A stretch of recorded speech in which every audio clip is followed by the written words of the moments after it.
Peace, everybody. It's the Lord here, Cold World, and I'm over here kicking it with my main man, J-WIGG. What's good, sir? What's good, Brody?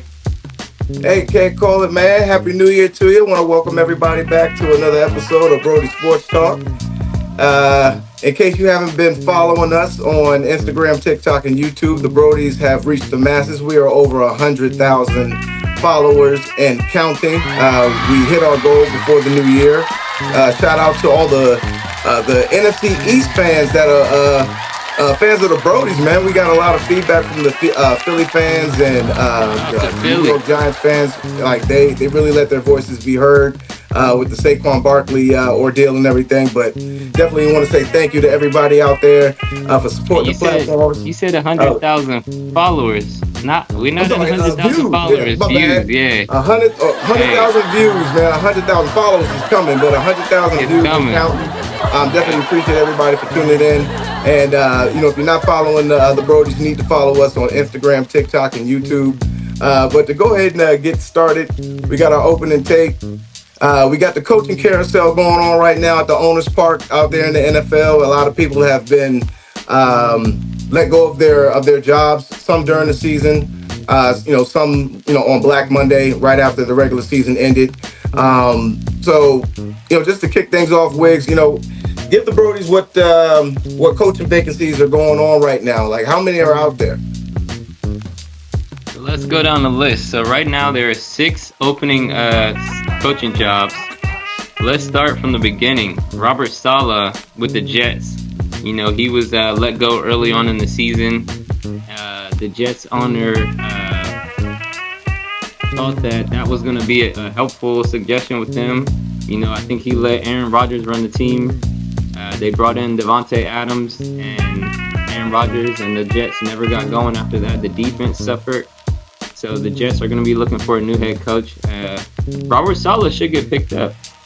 After that, we had the Bears let go of Matt Eberflus. We talked about Caleb Williams and their struggles all season. I think that's going to be a really favorable coaching job, just because Caleb, like we said, he has talent, and I think somebody like Cliff Kingsbury could be a potential coach there. And then the Saints let go of Dennis Allen. The Saints have been a disappointment. They have decent enough talent in Derek Carr, Alvin Kamara. The defense is pretty good. But once they let go of Marshawn Lattimore, you kind of knew that they were a sell, basically. They weren't going to do too much this year. So they let those guys. So that was during the season. After the season, like you said, Black Monday, a very apropos name. We had two black coaches fired. So Robert Saleh, one black coach fired during the season, and then two more let go just this past Monday. Antonio Pierce with the Raiders was let go. I would say not. People probably weren't surprised because again, a lot of these black head coaches get into these positions, and it's kind of like a let's just see what they can do. If they do good, kind of like the Texans coach did, then we'll let them keep going. But if they have a bad season, they cut them off quick. So we had Antonio Pierce for the Raiders. Gerard Mayo for the Patriots was also let go. I think that one a lot people were a lot more disappointed with um, because they had a rookie quarterback. And what did you expect? The roster was trash. Bill Belichick, one of the greatest coaches, if not the greatest coach alive, led this team to 5 wins, and the Patriots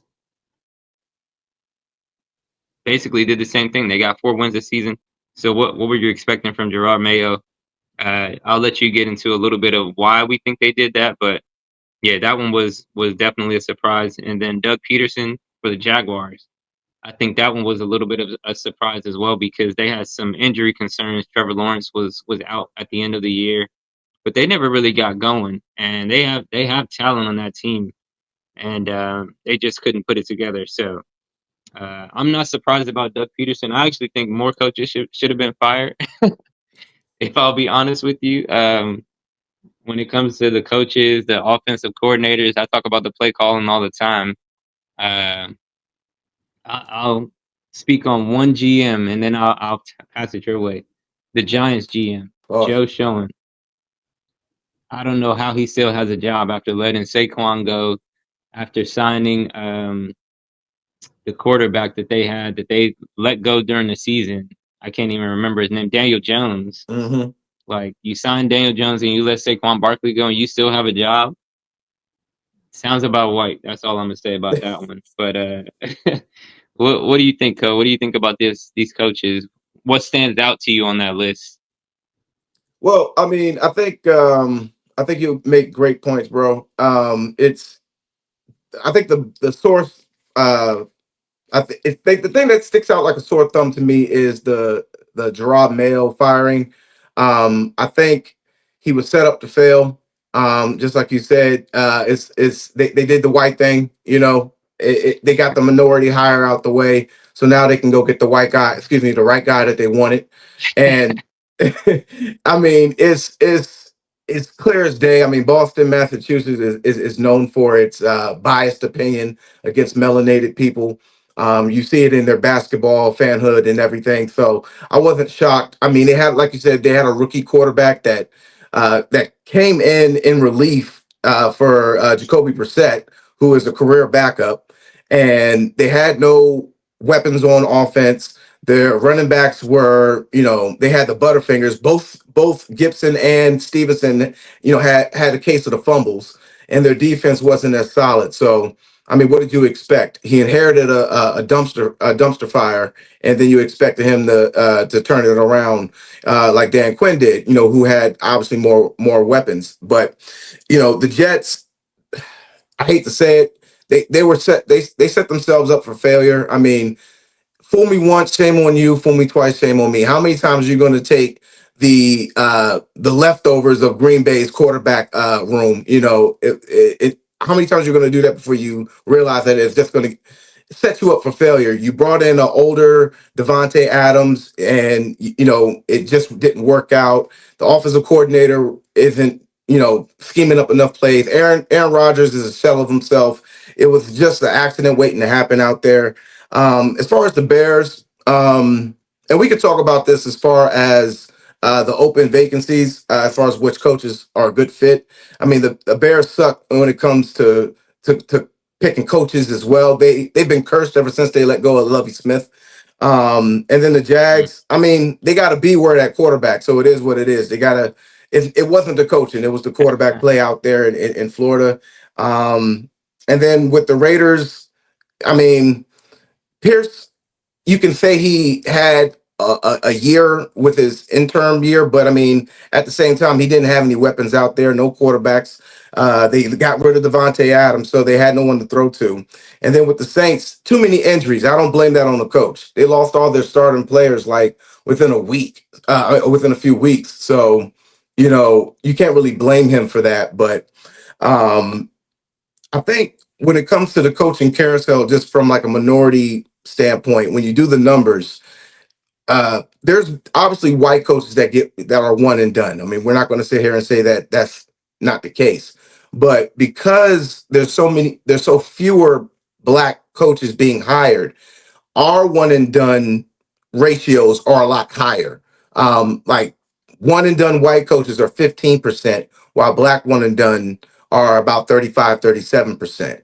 And, Gerard Mayo, I mean, he's a former Patriots player. So I'm like, he knows the Patriot way. You didn't even give him a shot. So I don't understand that firing. And everybody in the football world was shocked. And like I said, I think I hate to make it about race, but it's clear as day. I mean, because the next guy they bring in, if he produces a similar season or just as bad, if you don't fire him, then it's like, well, then what was the reason why you fired Gerard Mayo? Because like, don't let them go like 2-15 or something like that. You know what I'm saying?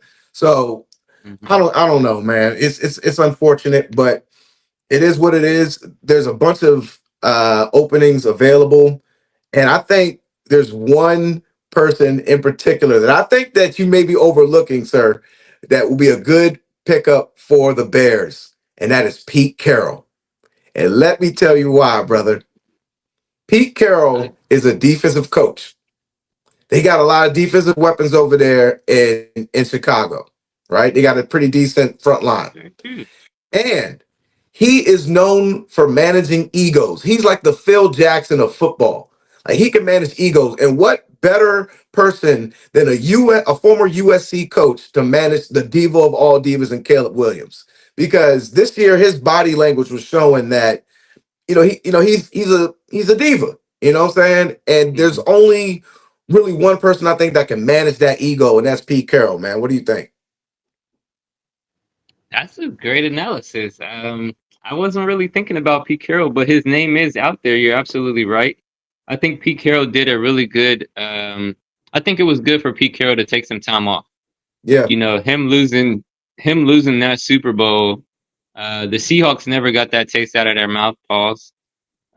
With them losing that Super Bowl, throwing. Hold on, Cole. Are we getting a little static at all? Because your screen is freezing. I don't usually see that. Am I freezing on your side, or are we good? No, I'm good. Wow, okay. Because I usually don't have that on my side. So, all right, I'll see how I can hear you. But sometimes your video is freezing, but it's all good. We'll I keep was say, going. you want to take your Wi-Fi off? Because I mean everything's good on my end. I know sometimes it is the Wi-Fi. Let me check it out real quick.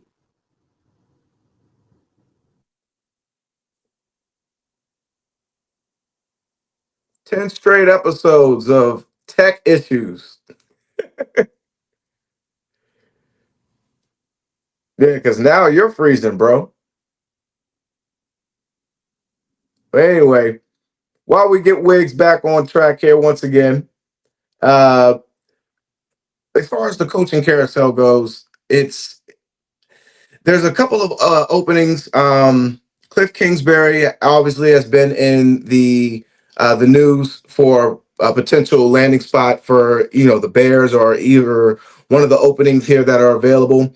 Uh, I mean, he may be a one and done in Washington if that's the case. The best of luck to him. I think he's learned a lot during his time off, and then this 1 year as an offensive coordinator. So he would be a good fit. I mean, honestly, he can go to the Jaguars. Okay, He can I'm go back, Coach. to the Patriots. We got Wiggs back. All right, Yeah, there we go. What's good, yeah. man? Like I said, hey, it's live TV, man. You know how Hey, it this is is live. with the This is Brodies. live, and It's this live is every good. week. This is good because we can show the sponsors that we can, think on the fly, baby. Exactly, exactly. But yeah, no, But I like what you were saying about Pete Carroll.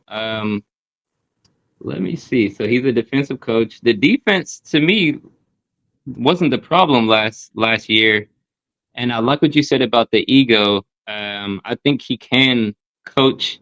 He comes from college, like you said. He comes from USC, so I think he can really work with a young player like Caleb and coach him up and the right way to go. We saw what Russell Wilson was under Pete Carroll, just a model citizen. Like Russ could do no wrong in Seattle. he had an He's ego. beloved out and Russ does have an ego. Like let's be honest. Russ wants to be great. Russ was great. He won one Super Bowl, was on his way to winning two, and like I said, that's where Pete Carroll. I think he did a good job of taking some time off because when you don't hand the ball off to beast mode Marshawn Lynch Another at the one ego. yard at the 1 yard line, like you need to think about what you're doing as a coach. So I think he Yep. can come Richard back Sherman. and yeah, he can come back and redeem himself. Um, so that let me look at these and see if I think that'll be the best fit for him. I could see the Raiders because I think one thing about Pete Carroll, he might want to stay on the West Coast. Okay. So Pete Carroll with Tom Brady, Tom Brady's going to have a little impact on who goes to the Raiders.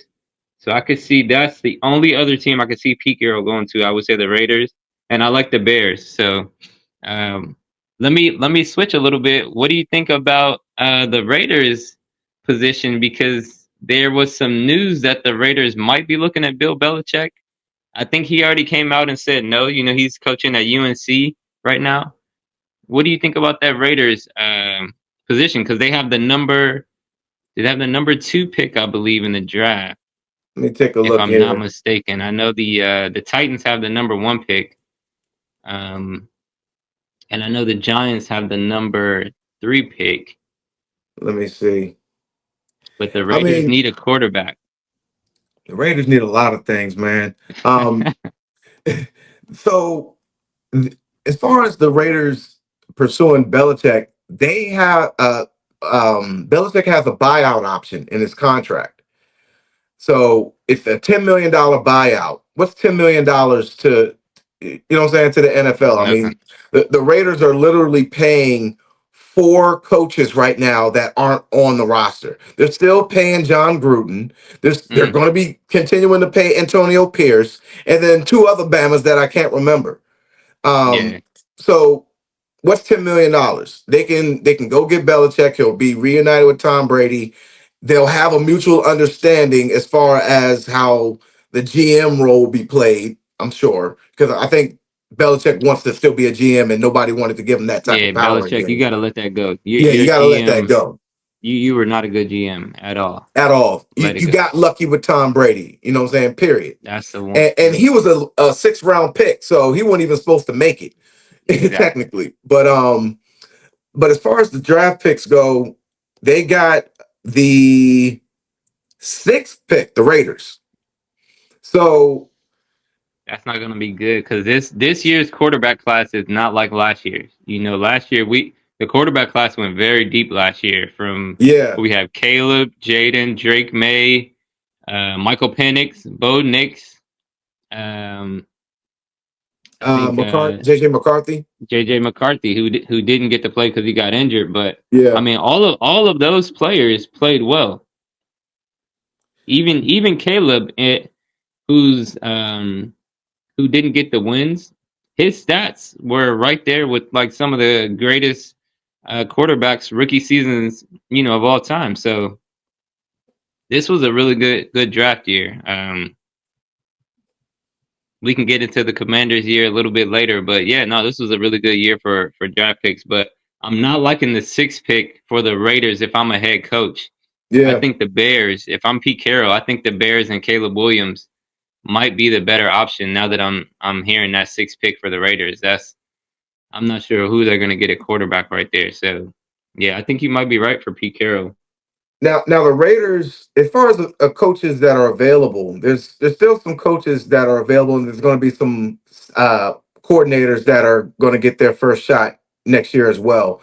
But like the Raiders, they need someone that's a no bullshit type of coach, like Mike Vrabel. Like they need someone Mm, like him to that, and also let's not forget Dion has left the door open about coming to the NFL to coach his son. He's left that door open. So like, don't be surprised if Dion is going to be one of these coaches that get hired. Possibly, he's not going to go to Jacksonville or anything like that. I think he yeah, wants no. them to stay. I think LA will be a great pick for Shador, but the problem is Shador ain't gonna. He's going to be gone before the pick number 6. So it just Mm. depends. But Cliff Kingsbury, like I was talking about right when you came back in, pause. Um, hey yo, hey yo, Hey, pause. yeah. But like Cliff Kingsbury, he may be a one and done in Washington.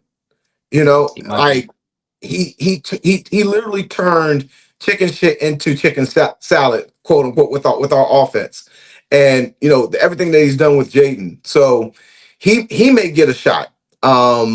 What's his name? Aaron Glenn, the defensive coordinator for the Giants. I He may. like I'm him. sorry, for the Lions. He may get a shot. Ben Yeah. Johnson, the offensive coordinator for the Lions. He may get a shot. So it it just depends, man. Let me Honestly, I mention think, Aaron Glenn. Let yeah, me talk about him. He already turned down, and I love this. He turned down the Patriots interview. The Patriots wanted to interview Aaron Glenn. He turned it hmm down. Like, look, you just fired one black coach. You're not about to bring me in just so you can fire me after a season. I no, love that, man. Like, stick up for your brothers. The NFL is a brotherhood, and again, like you said, Gerard Mayo is a Patriot. He knows the Patriot way. yeah. Robert Kraft, when he let him go, he said it was one of the hardest decisions of his life. Bro, no, it's not, man. No, Like, why are you it making had it to be seem easy. like Why? this was Why Bill bring it? Belichick? Like Come on, that should have been the hardest decision of your life. You've been working with someone for 20 years. and then you Exactly. decide to let him go. Not someone that you just brought in. Exactly. So I love that about Aaron Glenn and Aaron Glenn and Ben Johnson. I think they should be. I mean, I think Pete Carroll. If I'm looking for coaches, I would say Mike Vrabel and Pete Carroll, just because they already have been head coaches. They should be the top two coaches, and those are two really good coaches. Yeah, Um, I think Doug Peterson could actually do really well with Caleb. I He's like supposed to Doug be, Peterson. I don't. yeah, he's supposed to be a quarterback guru. So I could see him going to Chicago. That's a good fit Um, too. I like him there as well. that could be a The Jets. I like him at the Jets. Speaking of Jets, did you hear oh my gosh, the former coach of the Jets. What was his name? Oh, Defensive I know exactly who you're talking about. Oh my He's on gosh, ESPN Rex right Ryan. now. Rex Yeah, Ryan. Rex Ryan. Yep. Yeah. He's thinking He about wants going back another to the shot. Jets. Yeah, he think he's got a good shot. I I can don't see know. that. I can see that working only because I like him on ESPN right now. He's I can tell he's still on point, like with his knowledge. I think Rex Ryan fits in the media in New York. Yeah, he's a good Um, personality for New York. and I don't think that New York is a destination that a lot of people want to go to right now. So they probably No. need somebody like a Rex Ryan who has some personality, who can, maybe be trash for a year. I think Rex Ryan is good at building defenses and working with defenses. So, them, like I said earlier, them losing Robert Saleh, it didn't help their defense. Their defense was supposed to be the backbone of the Yeah, team. They let go of Robert Saleh, and the defense kind of fell apart. So Rex Ryan could potentially help them or revitalize that part of the team, and they're still going to need a quarterback because I think the team has soured on Aaron Rodgers and Devontae Adams. Um, and Aaron Rodgers is just, he's got that personality. Like when it's good, it's good, but once it's bad, it's like like Aaron, you're kind of an asshole. Like your he's such a jerk, personality man. is yeah, you're a jerk. Like it's not gonna work. But when you're winning, it's all good. So yeah, I don't know that Aaron Rodgers is gonna return. I guess not to switch subjects too much off the coaches, but where do you think Aaron Rodgers might go if he doesn't retire? I mean, he's not going to go anywhere that that's He's like a got to be a rebuild. starter. Yeah, Yeah, he's not gonna be on the he's bench. going to want to start, obviously. Yeah. So it has to go. If he's going to start, it has to go somewhere that's like a championship contender. And the only place I can think of is Pittsburgh. That's a good one because Russell and Justin Fields may be leaving. So Yeah, that is I very mean, interesting. that's the only place I can think, unless Aaron Rodgers does what Brett Favre did, and that's return to the NFC North and for a rival and go to Chicago and play Now, out there. yeah, they're not I going to don't. give I up on mean, Caleb that fast. But you know oh, who that's. else? I mean, hey, Minnesota might not be able to re-sign Sam Darnold. So that could be true, another good true. transition. Yep, Let Sam yep. Darnold go. Let's bring in Aaron Rodgers maybe for a little less money because Sam Darnold, he should get He paid. he's going to His ask for 40 numbers, his million. numbers this year are better than Josh Allen. We'll get to the MVP talk a little bit later, but Sam Darnold's numbers are up there. And you know who else I like to talk about? Kirk Cousins. Kirk Cousins. The Vikings had a better season before Kirk Cousins got there, and they had a better season after he left. So Kirk Cousins is another one. I don't know where he's going. He might have to be. He might have to just be satisfied being a backup with No, no, Atlanta. he'll find a starting job, but Mm. we'll definitely have that when we address free agency. But that's Ooh, definitely a hot take right there. But man. uh, let us know what you think about the coaching carousel out there, Brody's. If you're not following us, you need to follow us on Brody Sports Talk on Instagram, TikTok, and YouTube. Again, we're over 100,000 views and counting, and we'll be definitely pushing towards 100,000 followers. When you see 100,000 followers, I'll probably have a gold plated hat on because we'll be Hey, paid. But but I'm as telling far you. as the year in review, moving right along, we got our year in review, and then we also got our playoff recap here. Now just looking at we did miss a few games because of the holidays, but as far as like the year in review, just starting off with the AFC East, we got the Bills winning the division at 13-4. And we got the Dolphins finishing 8-9, Jets 5-12, Patriots 4-13. AFC West, we got the Chiefs winning the division at 15-2, Chargers 11-6, Broncos 10-7, Raiders at 4-13. AFC North, we got the Ravens finishing 12-5. I was going to say that them starting Flowers that last game was stupid, but looking at the Steelers finishing at 10-7, they kind of needed to win that game to win the division. So Yeah. I get it.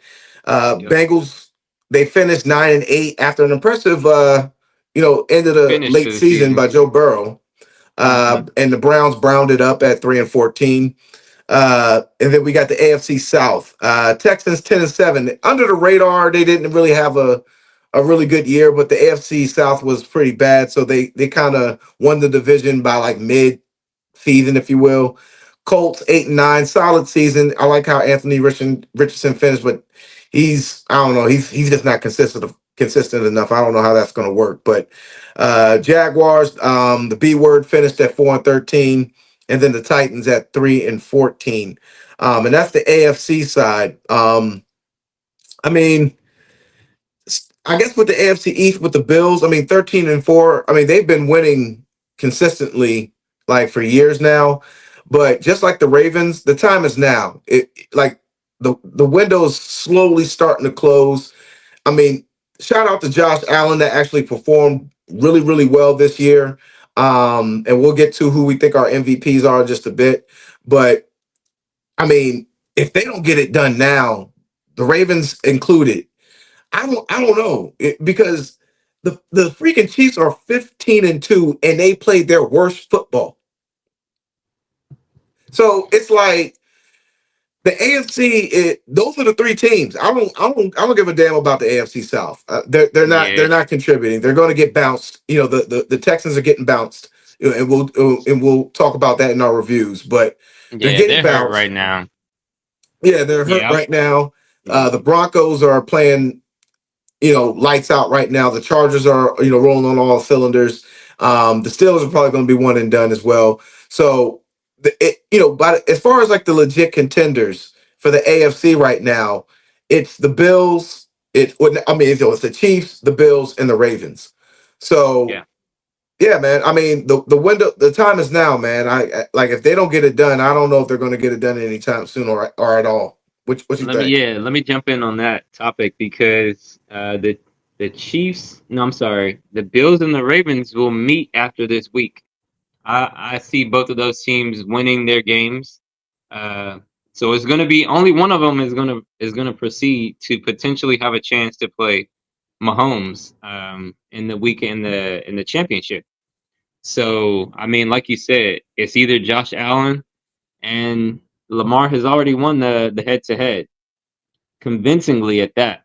So I mean, I know this is not going to play a factor into the MVP because the MVP is a regular season award, but that game is that I'm looking forward to that game because, like you said, it's now it's a do or die time. Um, it'll probably be in Buffalo, which that creates a scenario with the snow Yeah, that we've got in this area right now. That is going to play a factor. The Ravens went out and got Derrick Henry for this exact reason. Playoff football, when it gets to this time of year, you have to be able to run the ball. The Ravens can run the ball. The Bills can run the ball. I'm just not sure that the Bills run the ball when they need to. They kind of pass first and then run, so that could play a factor when the playoffs get started. yeah, But I mean, I'm so looking forward to this. And like you said, the Chiefs are. This is the quietest 15-2 season I've ever ever. seen. And I hate when people say, "Oh, I've ever seen." This is the quietest 15-2 I've ever seen, but it comes down to Mahomes. Mahomes is that good. The Chiefs defense is that good. We've talked about it all season. It really reflects one of those Brady seasons where Brady didn't have to do it all. And it's not that Mahomes can't do it all, but he just didn't have the receivers. They didn't have the help that Mahomes needed to be. And not to switch topics again, but my boy Tyreek Hill, you left the Chiefs to go to the Dolphins, and now you're complaining, bro. Like, oh, I, you I didn't make mean, the playoffs. Like my Dolphins being 8-9, that's my team. Dan Marino's up there. That's another person that didn't win a chip, but you literally left the Chiefs, and they won two without you already. So it shows you how great Mahomes is. He doesn't need the talent. They may be getting Hollywood Brown back, I believe, in the playoffs. So that's something to look out for. If the Chiefs can add any talent, they already have Hopkins there. Kelsey's going to do his thing. Um, I can't remember the other tight end there that's been kind of taking over the Gray. slack. Yeah, he's been I think it's like playing Noah very well Gray. for them. Um, and they have their running backs back. So I mean, the Chiefs are the only thing I'm worried about with the Chiefs is that 3 week layoff that the starters are gonna have. I'm not, I don't bro. like. Yeah, I'm I not don't like. Oh, you're not worried about it? not worried I don't about it. like that. I don't like that personally. But if But they get but healthy, they should be okay because here's the they thing have you got to Mahomes. remember, Wiggs. The Chiefs in the past, what, 5 to 6 seasons have always had home field advantage. And the only way you can have home field advantage is having the bye week. So they're used to having this much rest off. You see what I'm saying? That's a great And point. and you got to remember December football, January football in Kansas City is a different beast. True. Like unless you're used to playing in that type of cold weather, that's that right there. That's home field advantage in its purest form because That's very everybody true. they've played they don't play in that type of weather. Think about it. The only team that's beat them is Cincinnati. Where do they play? In a cold weather state. You see what I'm saying? So And whoever, let me piggyback on that, Co. Andy Reid off a bye week is one of the best coaches. So you do bring up a very good point. Maybe any other team I might have to worry about it, but yeah, Andy Reid not coming off a bye week is like he's only had like one or two losses after a bye week. So he's not definitely worried one of the about it at best all, bro. coaches. Not That's a worried good about it at point. all.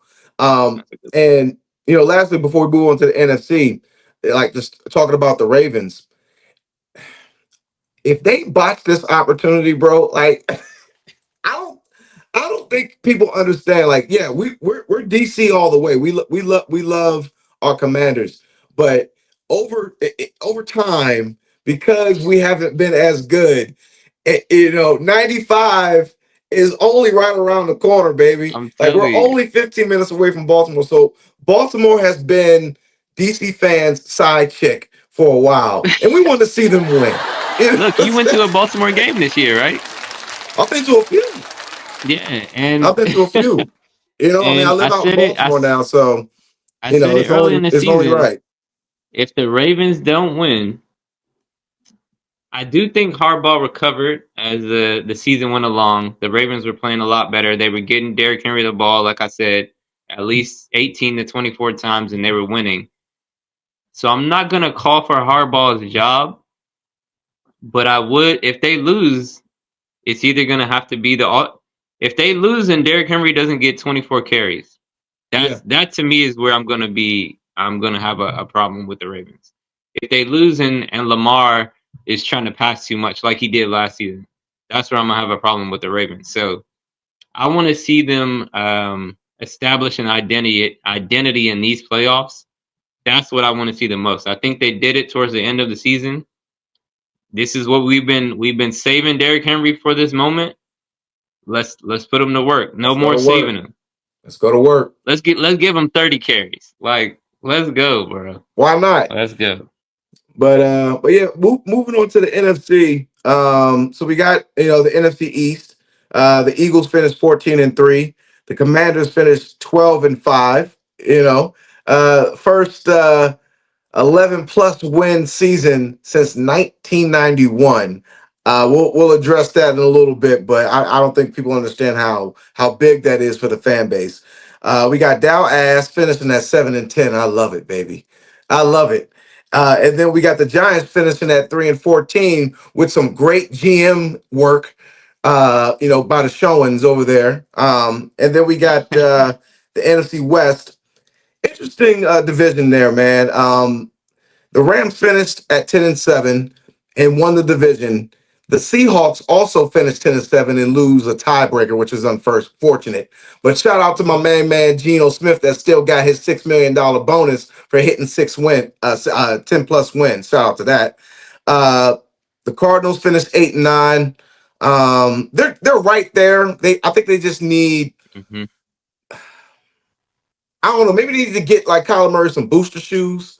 You know what I'm saying? Like just like to give them a little bit more height to see over the line. I don't know because they got the weapons. I don't know, man. Like I mean, I'm going to say pause, but they just need a couple more inches. You know what I'm saying? Like just like I don't know. I can't say it's the coaching. I can't say it's the offensive coordinator. I can't say. I mean, you have weapons, so no, I think you're it falls right. down to They Kyler just Murray. need a little bit more. Yeah, just a little bit more out of them. Right. And the Niners, and it was a competitive division. Yeah. I don't want to cut you off, but the NFC was competitive this year. Best division in football. Conference in football, hands down. Conference.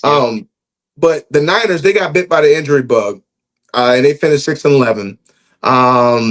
And then the NFC North, best division in football right here, hands down, no argument. You got the Lions finishing at 15-2, Vikings at 14-3, Packers at 11-6, Bears at 5-12, and then finishing up with the South, the Buccaneers at 10-7. I think this is their fifth straight division win, if I'm not mistaken. And then you got the Falcons at 8-9, Panthers 5-12, and Saints 5-12. I think we'll start with the South here just to address one thing that I think people aren't recognizing when it comes to the Bucks over here. When it comes to my main man, the head coach over there, Todd Bowles. Todd Bowles is like one of the most underrated head coaches like of all time. If you know your history, he won a title out over here in Washington as one of the players in Washington. A lot of people don't know that, but he's one of the few defensive minded coaches out there that can like just turn something out of nothing, man. I mean, I think he's like the last coach that gave the Jets a winning season. They let him go, right?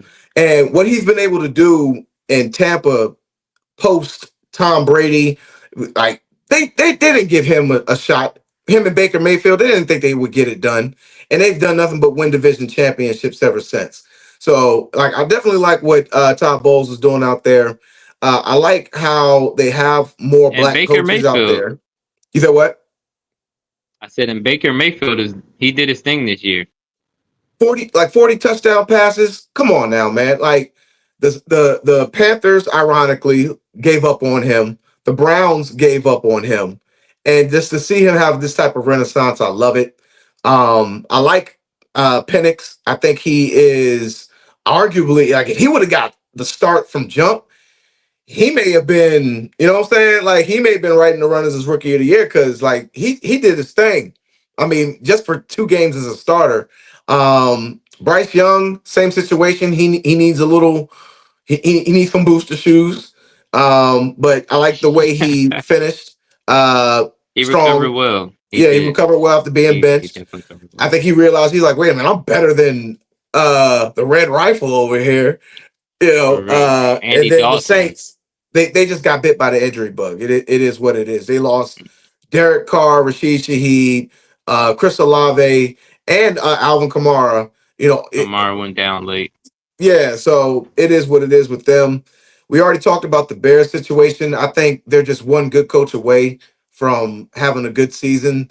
The Packers, Vikings, and Lions, I mean, they're elite squads. And the Rams, I mean, this boy Matt Stafford, man, he just won't go down without a fight, bro. Like, every time you think this dude is done for the year, he comes back, has another elite season. They got some weapons over there. Defense is actually doing better than what people thought. They thought they were going to have like a rebuilding year post Aaron Donald. They're actually pretty solid. But as far as the East goes, I mean, the Eagles. Shout out to the Eagles. And they got a squad. Not gonna lie, I think resting their Hey, starters is going to come back to bite them. Jalen Hurts has been out for 3-4 weeks. The chemistry's not going to be there. The time is going to be off. And because they sat Saquon Barkley, he's going to be cold. The Packers, they're a cold weather team too. So playing out there in Philly this Saturday ain't gonna mean nothing. You know what I'm saying? The cold weather ain't gonna mean nothing. So they may pull an upset. But let's get to what we came to talk about, which the 12-5 mother effing Commanders, bro. Like, can't believe it. I I can't believe the can't believe season it, that they man. had. I can't believe it. Like, It's in, if you were born in the year 2000, you never saw this team win more than 10 games. literally, Literally. literally, it's crazy, Literally. man. Like, Literally. And if you are, 30 years old, you've never seen a quarterback for the Washington franchise throw 5 touchdown passes in a game. You know what I'm crazy. saying? That, like, Jaden Daniels is the first quarterback since 1991 to throw 5 touchdown passes in a game. Like, there's a lot of firsts with this season, and they're Scary good Terry firsts. broke a franchise record with 13 touchdowns. Now, Caught 13 touchdowns is great, but 13 touchdowns, that's not a lot at the end of the day, but it's a lot for this franchise because we just haven't had elite It's the quarterback play. most. It's the most for this franchise. That's a record. So I mean, it's incredible. The Vikings went up 7 wins from last season. The Commanders went up 8 wins from 4 to 12. When I did the projection of what the Commanders could be or how many wins the Commanders could have, my low was 6. My Mm-hmm. high was like 10. Mm-hmm. This was beyond my expect. This is beyond everybody's expectations. We beat the Cowboys at least once. Um, beat the Giants twice. So they did well in the division. That's big. You have to do well in the division. Um, that's really really big. And then they won a lot of other games. They beat the bad teams and they lost to good teams, but they competed all season long. JD5 has some spectacular plays. The Commanders were never out of a game. We have depth as well. That was one thing that was a big problem for the Commanders in past seasons. We might start the season because we've started seasons off at 4-2 a Mm-hmm. couple of times in recent memory, 4 and Mm-hmm. 3, and been in a decent spot. And then we might have O-line issues. We might have running back or receiver issues. And even with what's our receiver that went down? Not Noah. Is it Noah Brown? Noah Brown. Noah Brown went down. It felt like they didn't miss a beat. Austin Eckler goes out with a concussion. The running game did suffer, but again, they still did what they had to do to win. I mean, this was just an incredible season. Bobby Wagner, we got to mention Bobby Wagner, Frankie Louvu.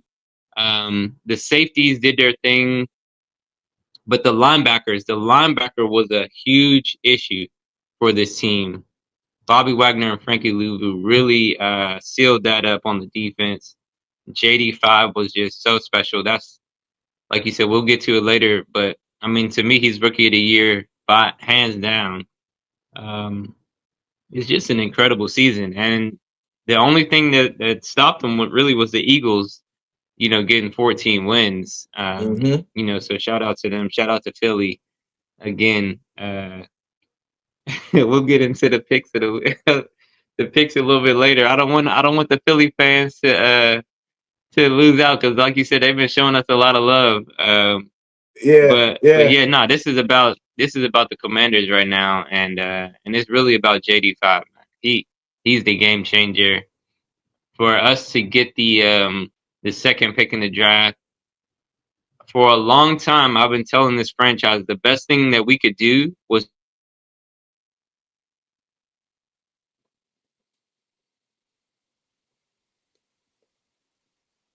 Uh-oh.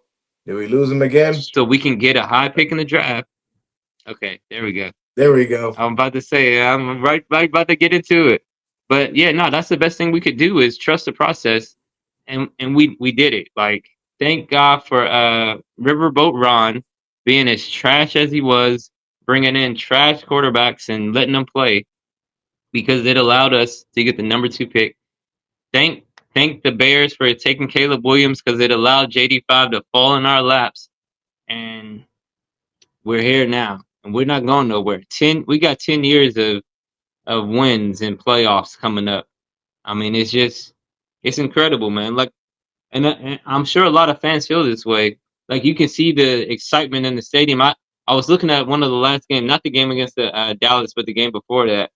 The fans Hmm. were going crazy. I'm looking at the game like, this is DC.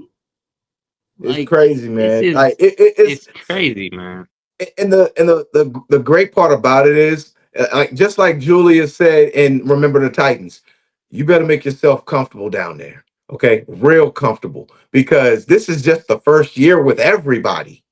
Like, Jaden threw for 3,500 yards, ran for 800 yards, in his rookie season with literally one and a few possible playmakers, right? Like, free agency is right around the corner. We're going to be bringing in more talent. Adam Peters knows what he's doing. Draft picks, re-signing of certain players, like Jeremy Chin. I think he's on a 1-year deal. He had a great season at safety. Bobby Wagner, I wouldn't be surprised if they give him another 1 or 2 year extension or something like that. Things of that sort.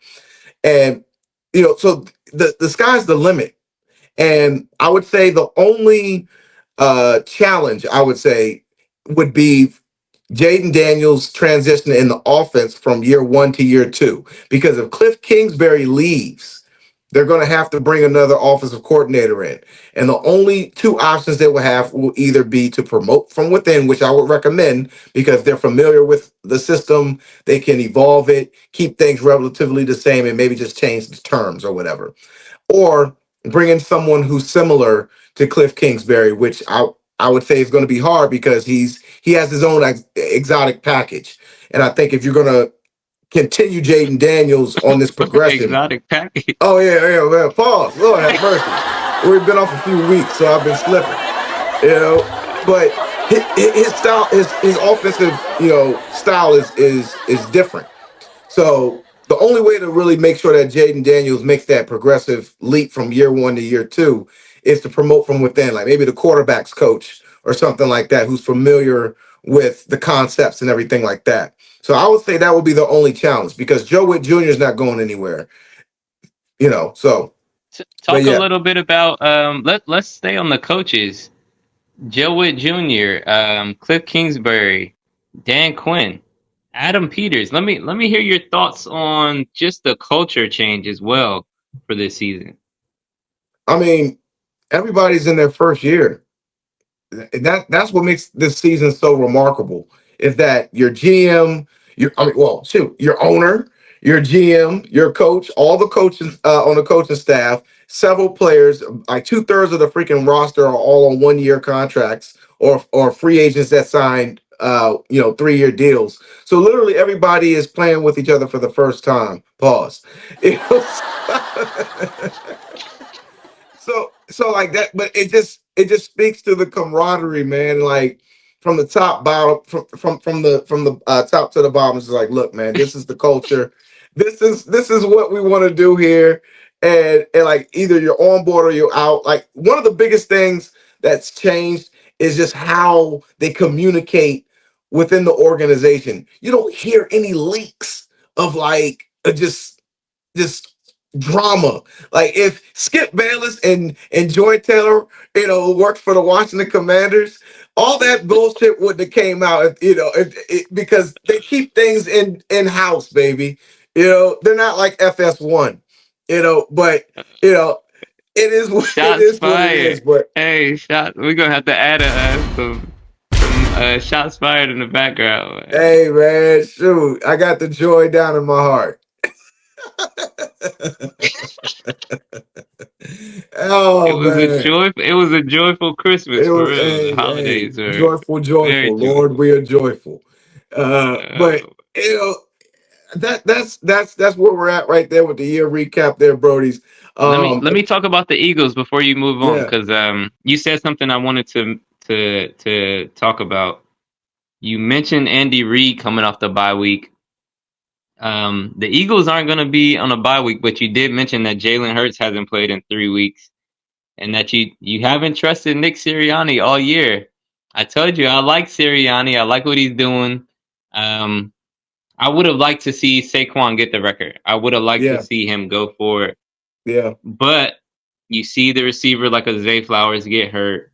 Um, I think Christian Watson for the Packers ended up getting hurt in the last game. So you do understand it. Like, you yeah, got to protect your star players. And if Barkley would have got hurt in that game, boy, Sirianni might have been fired before the season was even over. Like, they might have fired him in the yeah, last game if yeah, Saquon got hurt.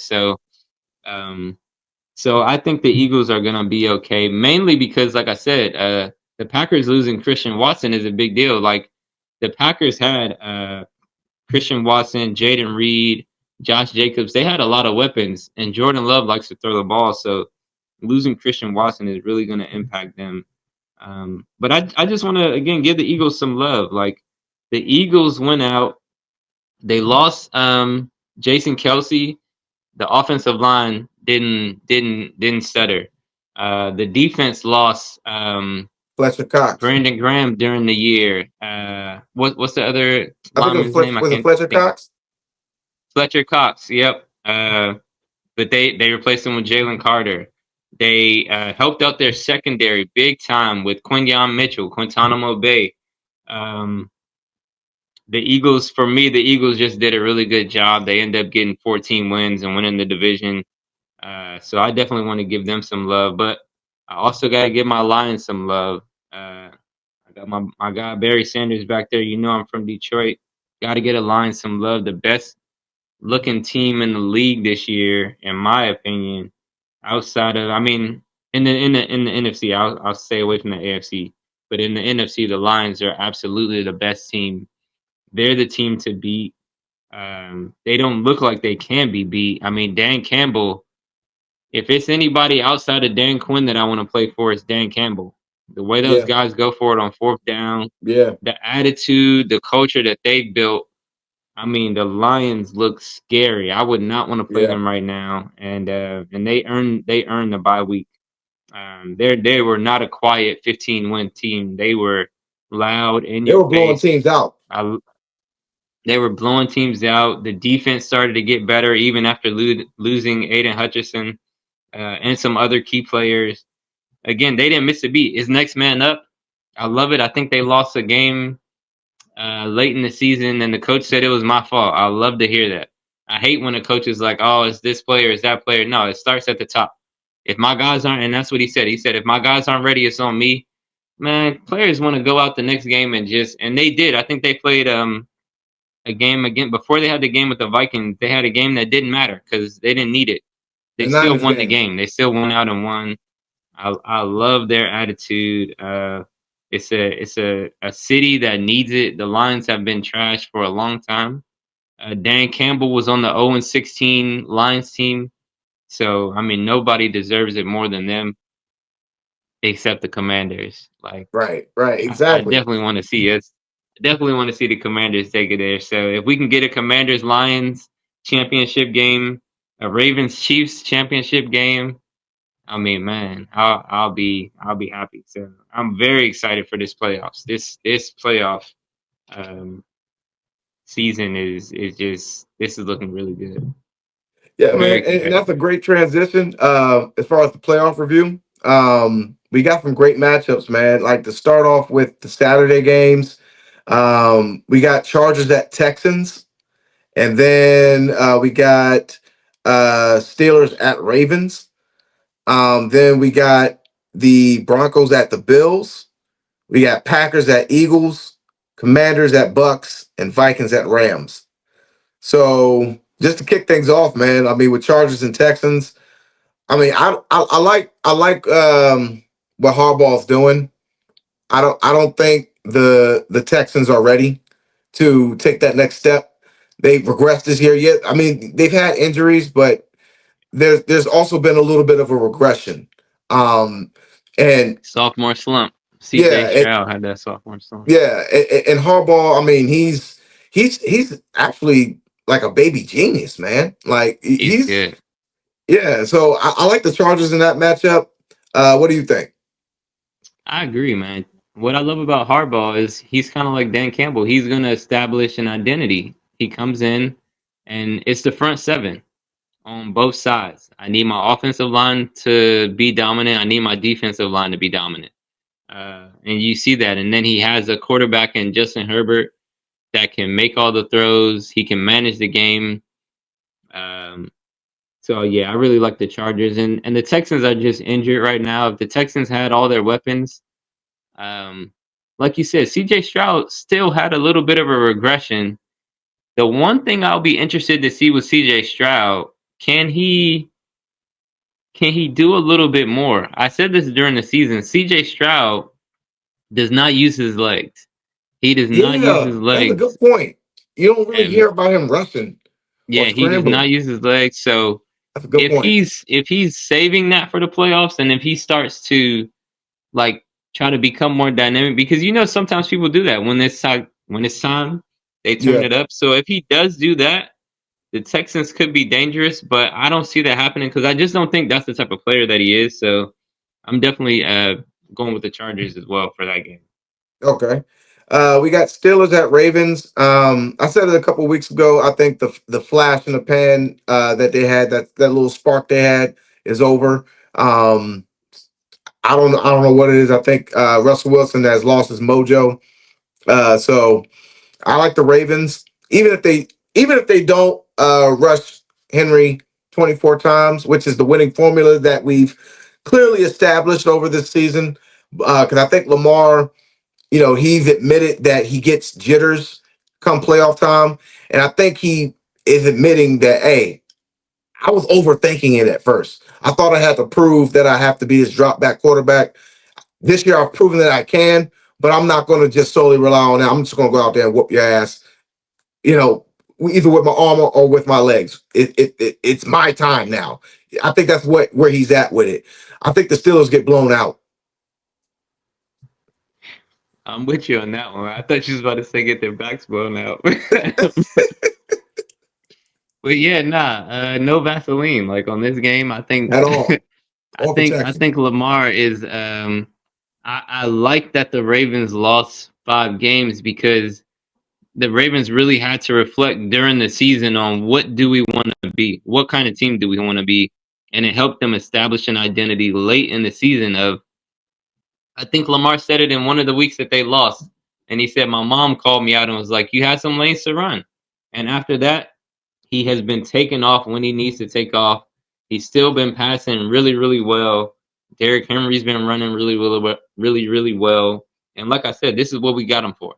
This is Yep. what did Paul Pierce say? This is what you brought me here for. I think Mm-hmm. that's the team the Ravens are going to be this season.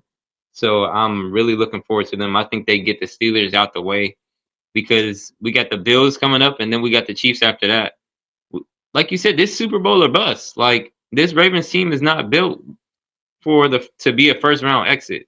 They're Nope. built for the Super Bowl. So let's get past the Steelers. Russ is okay, but he's not Lamar. Najee Harris is okay. He's not Derrick Henry. The Steelers defense is okay. That might be the one advantage the Steelers have, but you're going against the Ravens, so that kind of takes that one out. So yeah, I see the Ravens winning this one pretty easy. Yep. Next we got the Broncos at the Bills. I think this will be a tough matchup. I'm going to still take the Bills, but I like the Broncos defense. And Bo Nix, man. I mean, don't sleep on him. I mean, he's one of those good rookies this year. I mean, if this would have been any other year, you could have made an argument for him being rookie of the year if this was any other year. But it is what it is. He came out in a pretty good quarterback class. But I like the Bills in this one. I like Josh Allen to, put the team on his shoulders again. The only question I have for him is how much longer can he do that? Like, can he carry his team through each round? Because that's what it's gonna take. Unless they have like one of those games like the Patriots where they a random player has a breakout game, and then the next game another random player has a breakout game. Like if James Cook goes off in round one, and then the next round Amari Cooper has a big game, cool. But like either way, Josh Allen's going to have to carry this team. But who do you like in that matchup? I definitely like the Bills. One thing I wanted to mention about Josh Allen, because I like what you said about can he continue to shoulder the load, or can he continue to put the team on his back? When you carry a team on your back, after a while, your back starts to hurt. Yep. Josh Allen, in the end of the season, I think he was out for the last game, or at least came out. I know he has a starting series of starts that he wanted to keep up, so he might have came out early. But at the end of the season, I started to hear about an injury. I think he had a hand injury, and you start hearing a couple things. He didn't finish the season well. Like he the middle of the season, he was the MVP leader. Again, I don't know why he was ever that far ahead of Lamar Jackson in the MVP voting. And that never made sense to me. I think that the MVP voters just wanted to give it to somebody other than Lamar. But as the season went along, at the end of the season, you could tell that race it's either one, and I think it's Lamar easily. But to get back to Josh Allen, I think some things are starting to come up. With can he continue to carry the team? And I think he will beat the Broncos. But the Broncos are not a slouch. They have a really good defense. Pat Surtain, that cornerback is legit. Bo Nix, like you said, is legit. Um, so I think that's going to be a really good game. And I think the Yeah. one advantage is I think you're going to see the experience of the Bills come out on top. Josh Allen has Yeah. 5 playoff wins. That's significant. That's not you don't get 5 playoff wins easily. So Right. I do think we're gonna get a Josh Allen Lamar Jackson matchup, and I can't wait for that one. Yeah. Uh, I probably say that's going to be like a close game because of the defensive play. But as far as the next matchup, we got the Packers at Eagles. Now, shout out to the Eagles fans. And the reason why we say that out there, Brody World, is because it the Eagles fans they showed a lot of love viewer wise and like and share wise on TikTok and all of our other platforms. But the reason why we're at over 100,000 views, I think we haven't done the tally. I think we're over 200,000 now that I think about it. But Yeah, I think so. yeah, they've given us literally I'd say 150,000 views of the 200 some odd thousand views that we have. So they've shown a lot of love, particularly with Saquon Barkley and the MVP race and the 2K record. And I think And the having Deshaun said that, Jackson and Mike Vick post as well. yeah, yep, that's the biggest one. It's got over 117,000 views. But having said all that, Eagles fans, you're going to lose.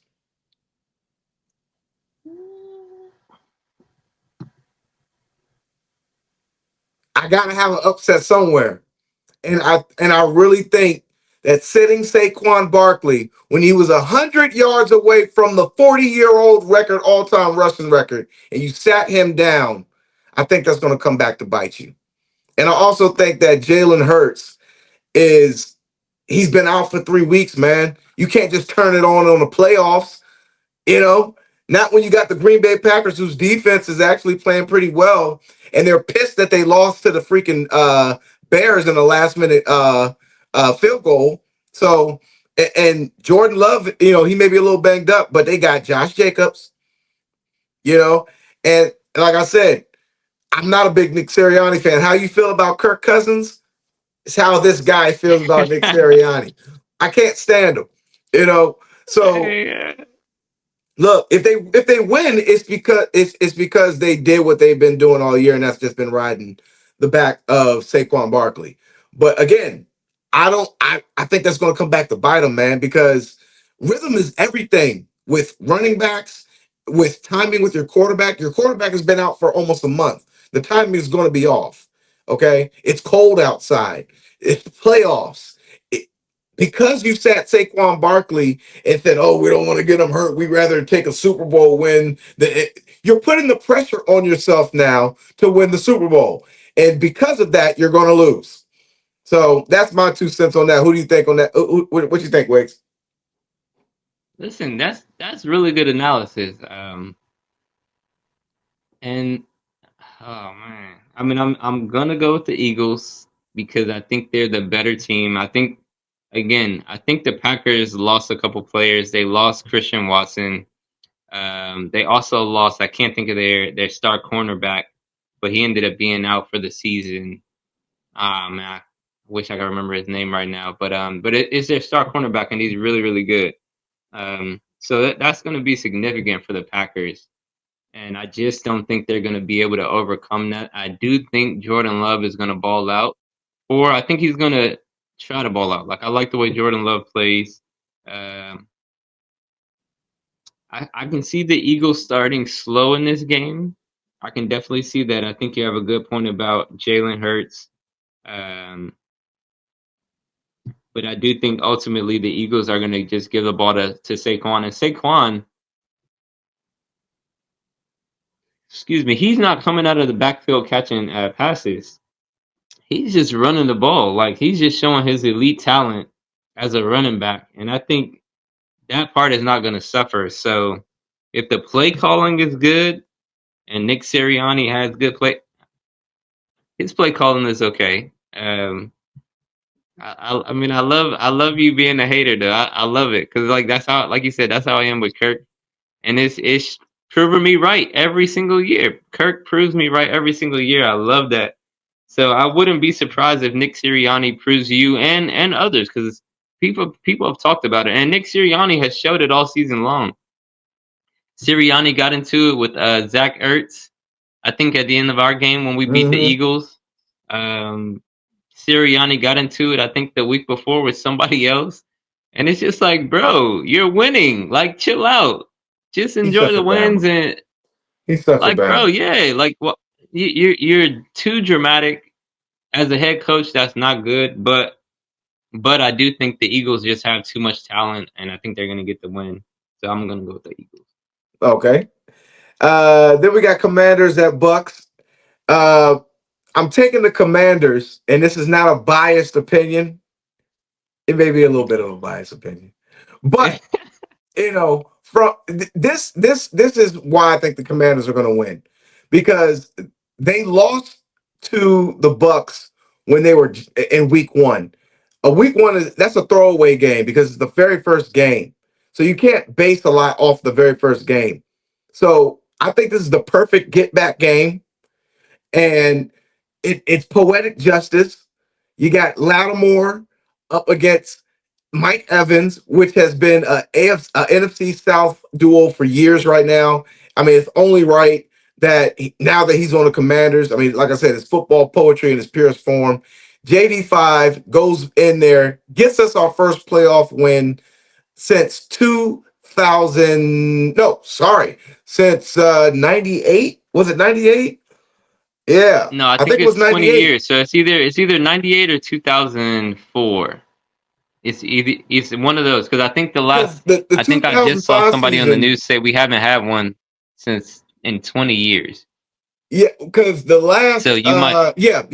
It was 2005 with Sean Taylor and um Clinton Portis, and then we beat the Eagle. No, we beat the Tampa Bay Bucks, if I'm not mistaken. I think it was. Um Yep, I think it was. yeah.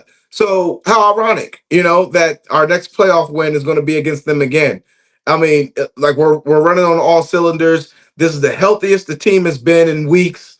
Okay, and like I said, and their secondary out there in Tampa is banged up.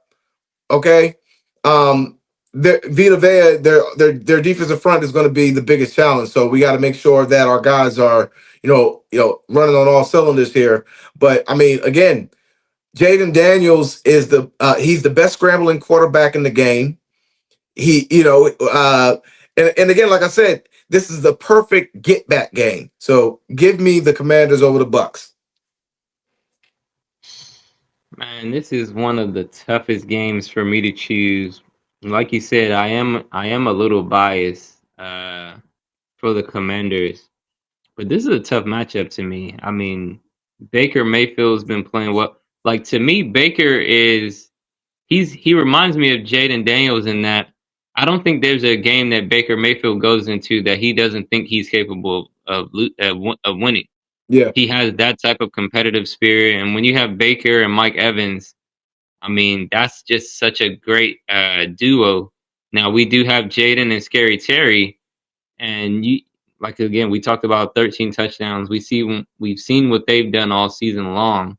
Um, I like that you mentioned Vita Vea because that dude he's 360 pounds and you're not big moving him guy. out the way.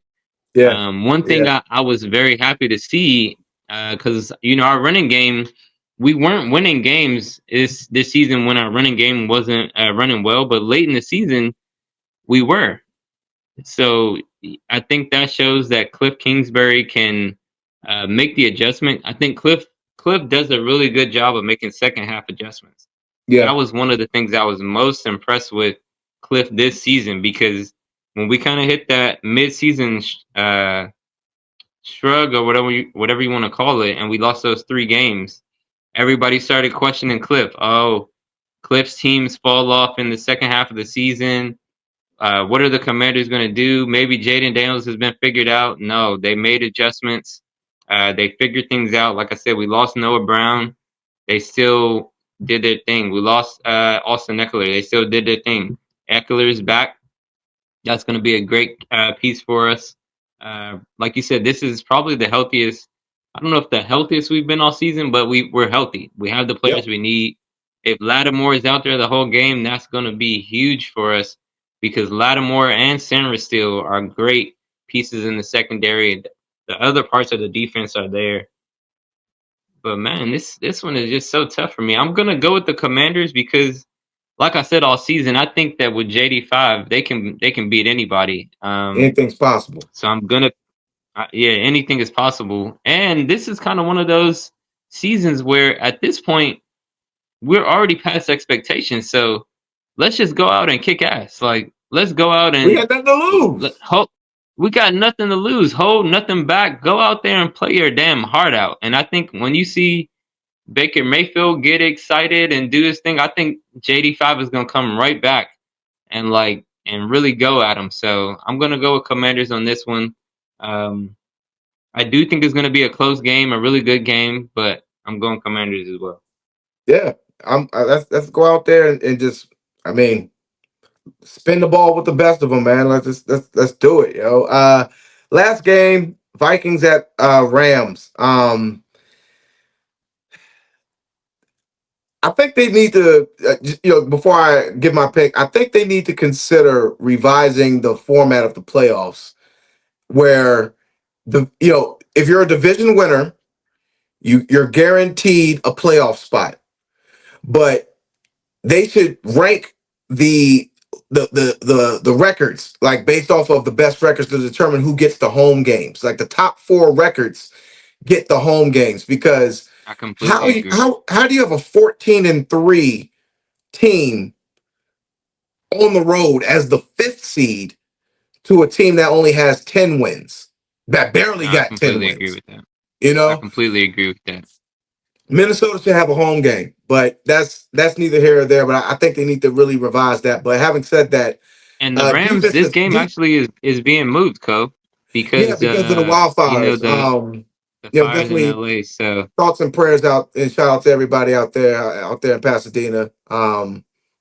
Wishing speedy recoveries to anyone that was injured, and also those that lost their homes, and our thoughts and prayers to those that who lost family members out there as well. But yeah, it's being moved to Arizona, um, and I think because it's not going to be on the home turf.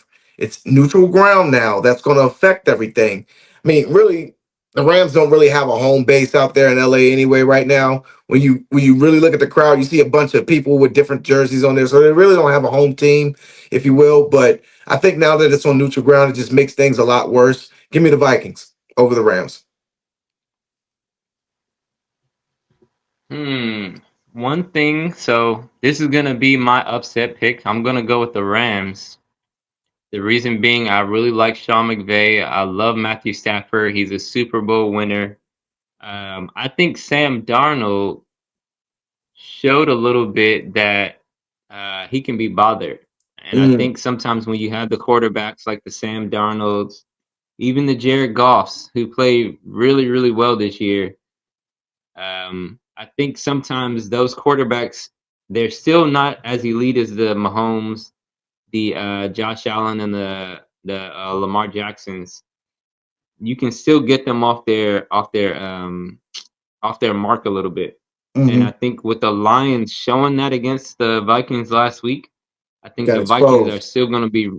I think they're still going to be reeling a little bit this week, because they had a lot to play for, and they only got 9 points. Like they got exposed.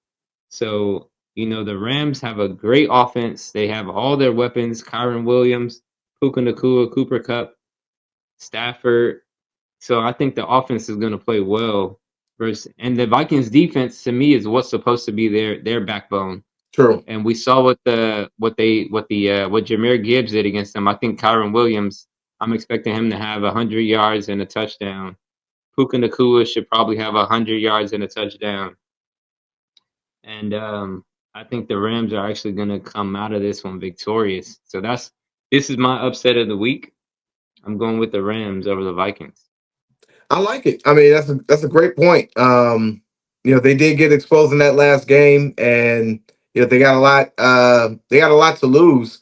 And like Sam Darnold, I mean, I hate to say it, but it's kind of like that senioritis when okay, you're going to graduate. You got good grades. You can kind of take the foot off the pedal a little bit. Like They he's got the celebrated bag the week locked up, before. huh? They had the big celebration the week before, Yeah, pouring yeah, the they pouring celebrated the a little water on too Sam early. Darnold. You Yeah, celebrated too yeah. early, So like you already won the Super Bowl. he's already won the year. He's gonna lock up the bag, whether the Vikings give him a contract extension or not. Someone's gonna pick him up and pay him 30-40 million a year. I mean, he doesn't have anything left to prove, but I think because they got exposed by the Lions, I think that's gonna be The the little reason that they sour play taste that hard. they have in their mouth that get them to play a little better. And then again, they're not going to be playing Yeah. at SoFi Stadium, so that might be a little bit of a benefit there. But that's the playoff review there, Brody's. We're both taking the Chargers, both taking the Ravens, both taking the Bills. We're splitting the Packers and Eagles. Wiggs is taking the Eagles. I'm taking the Packers. We both agree with the Commanders, and we're splitting the Vikings and Rams. I'm taking the Vikings, and he is taking the Rams. But let us know what you think here on Instagram, TikTok, and YouTube. But moving along here, with all that being said about the players, who is going to be the league MVP? Now, you can make a case for a lot of players. This is, I think, we could do it like this. Who do we think is going to win MVP, and who do we want to to be MVP?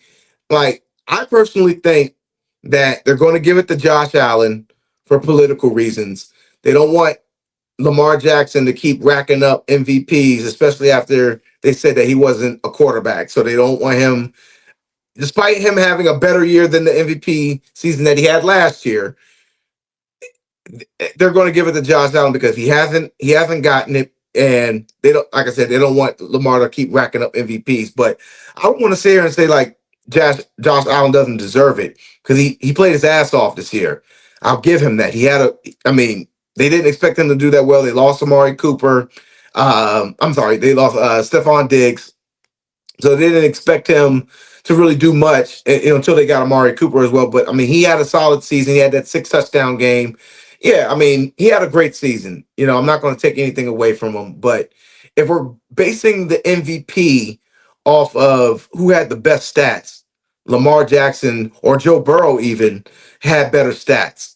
So I think politically, they're going to give it to Josh Allen. I think Lamar should win it. But if you had to ask me who should win it, I think JD5 should win it. Because when we talk about the most valuable player, right? Not if the most valuable player is based off of who had the best stats, then Saquon Barkley or Lamar Jackson should be MVP based off of stats. But if we're talking about most valuable player, which player brings the most value to a team, how could you not consider JD5?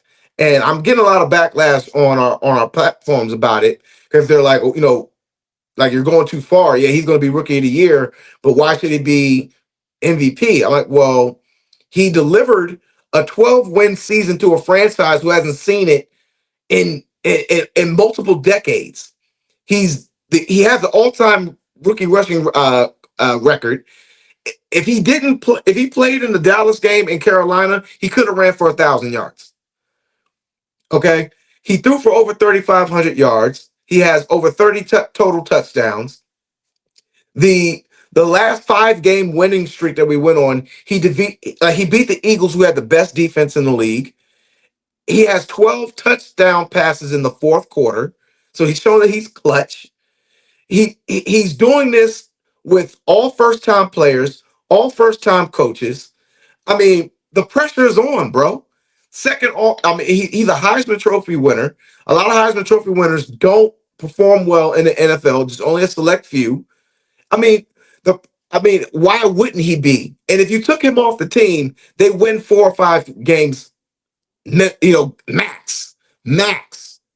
So why wouldn't you consider him for MVP? But yeah, Josh Allen's going to win it. Lamar should win it. My pick is JD5. Who do you think, Wicks? I mean, I think you broke it down exactly how it will go.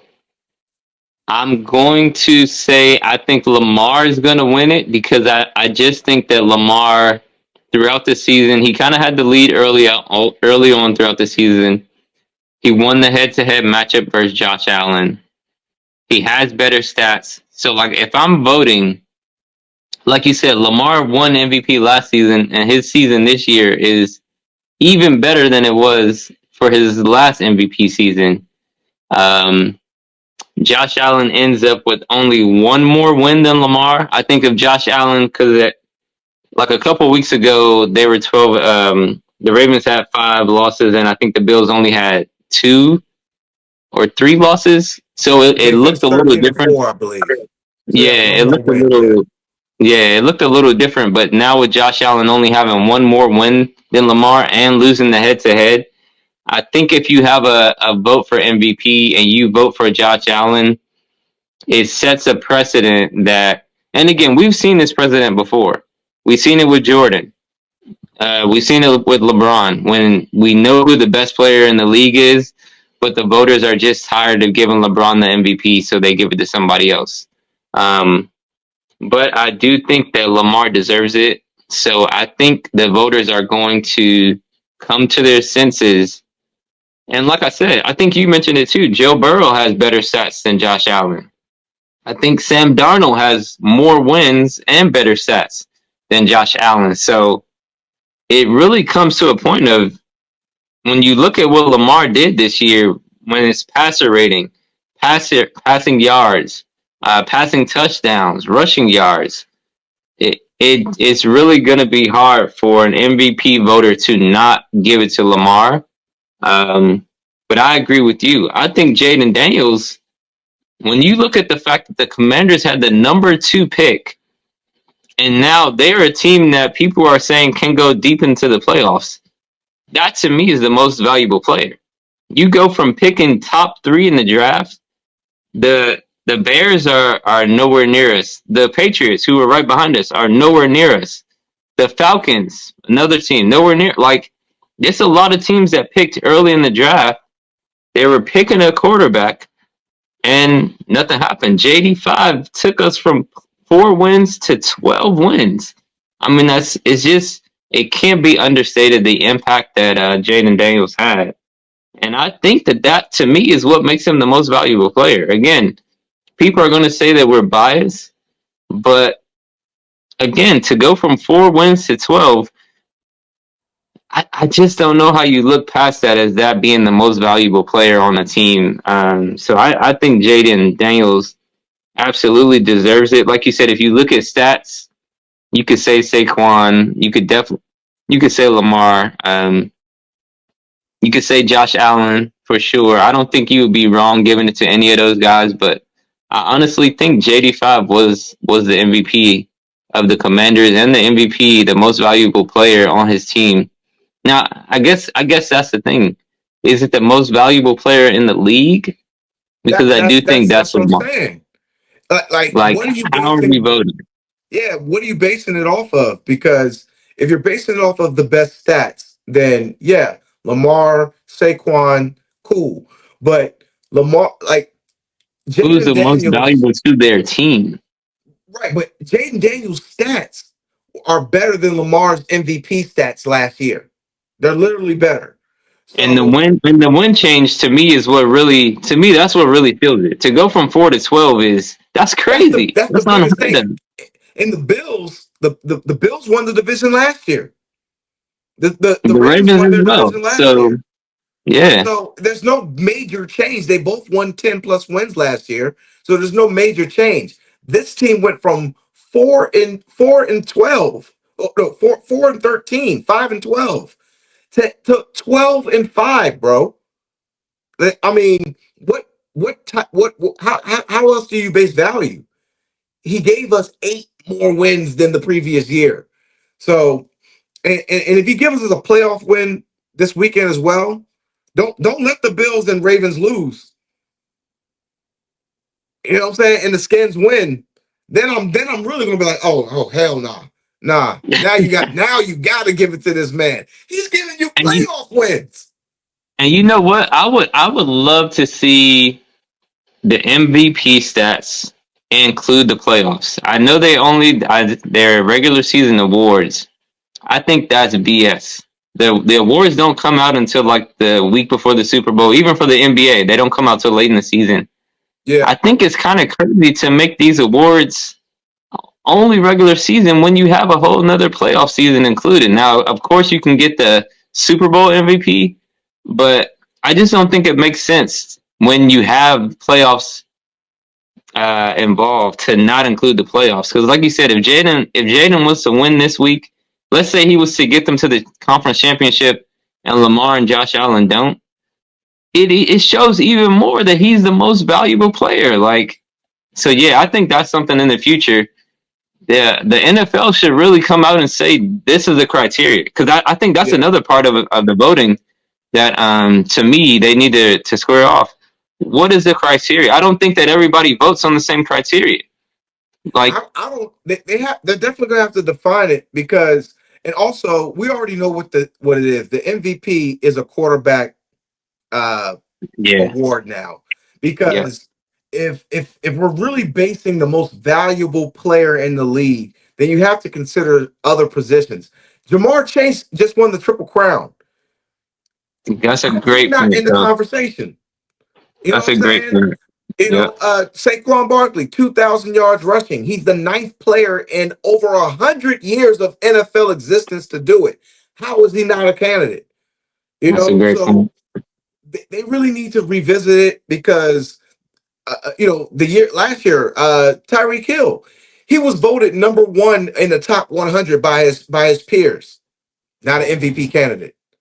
Yeah, So they need to really define what is an MVP and what is the criteria, just like how they do for Hall of Fame players, because you can't just give it to quarterbacks every year because it's going to dilute the spirit of the award. I mean, I'm tired of seeing quarterbacks win it every year. Now, if you have a great year, yeah, I mean, I get it. Like Lamar had 41 touchdown passes and only 4 interceptions. That's remarkable. crazy, That's crazy. remarkable. But Yeah, at the same time, you got a dude out there in Philly that ran for over 2,000 yards, man. You got a wide receiver yeah, in Cincinnati that led in all three categories.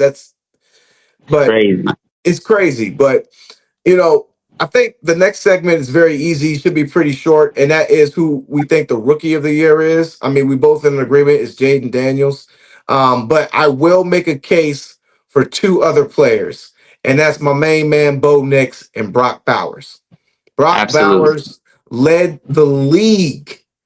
Okay, and no, I think he finished second if I'm not mistaken because Jamar got the triple crown, Yeah, but he led the league in rookie receptions yeah. behind By Malik far, Neighbors by and far. Thomas Jr. Yeah, no, I shouldn't say by far because Malik Neighbors had over 100 receptions as well. But Brock Bowers, for a tight end to lead Yeah, in to receptions lead for in rookies receptions, that's is crazy. crazy. He And broke the and record as especially well. on a garbage team like the Raiders, So Yeah, that tells that's you a huge. lot. Yeah. And then Bo Nix, man, to be out there, in the AFC, battling Getting the Patrick team to the Mahomes twice a playoffs. year, Justin Herbert twice a year. I mean, that's not easy. Now their defense carried them. That's not sit up here and act like they were like Jaden Daniels when he carried the team. But Bo Nix made plays when it was, when it was needed, man. But and like I said, in And any he other got year, better he as the probably year would have won it. went along. You said what? Yeah, I was gonna say Bo Nix got better as the year went along. You could tell he had command of the offense. They won a lot of games. Like that's a big part to me of MVP. I think that was a big reason that Lamar won last year was the amount of wins that they had. And then Josh Allen had too many interceptions last year. I'm seeing a lot of the stats for just to go back to MVP real quick. I saw a lot of stats of like, oh, Josh Allen had a good year last year.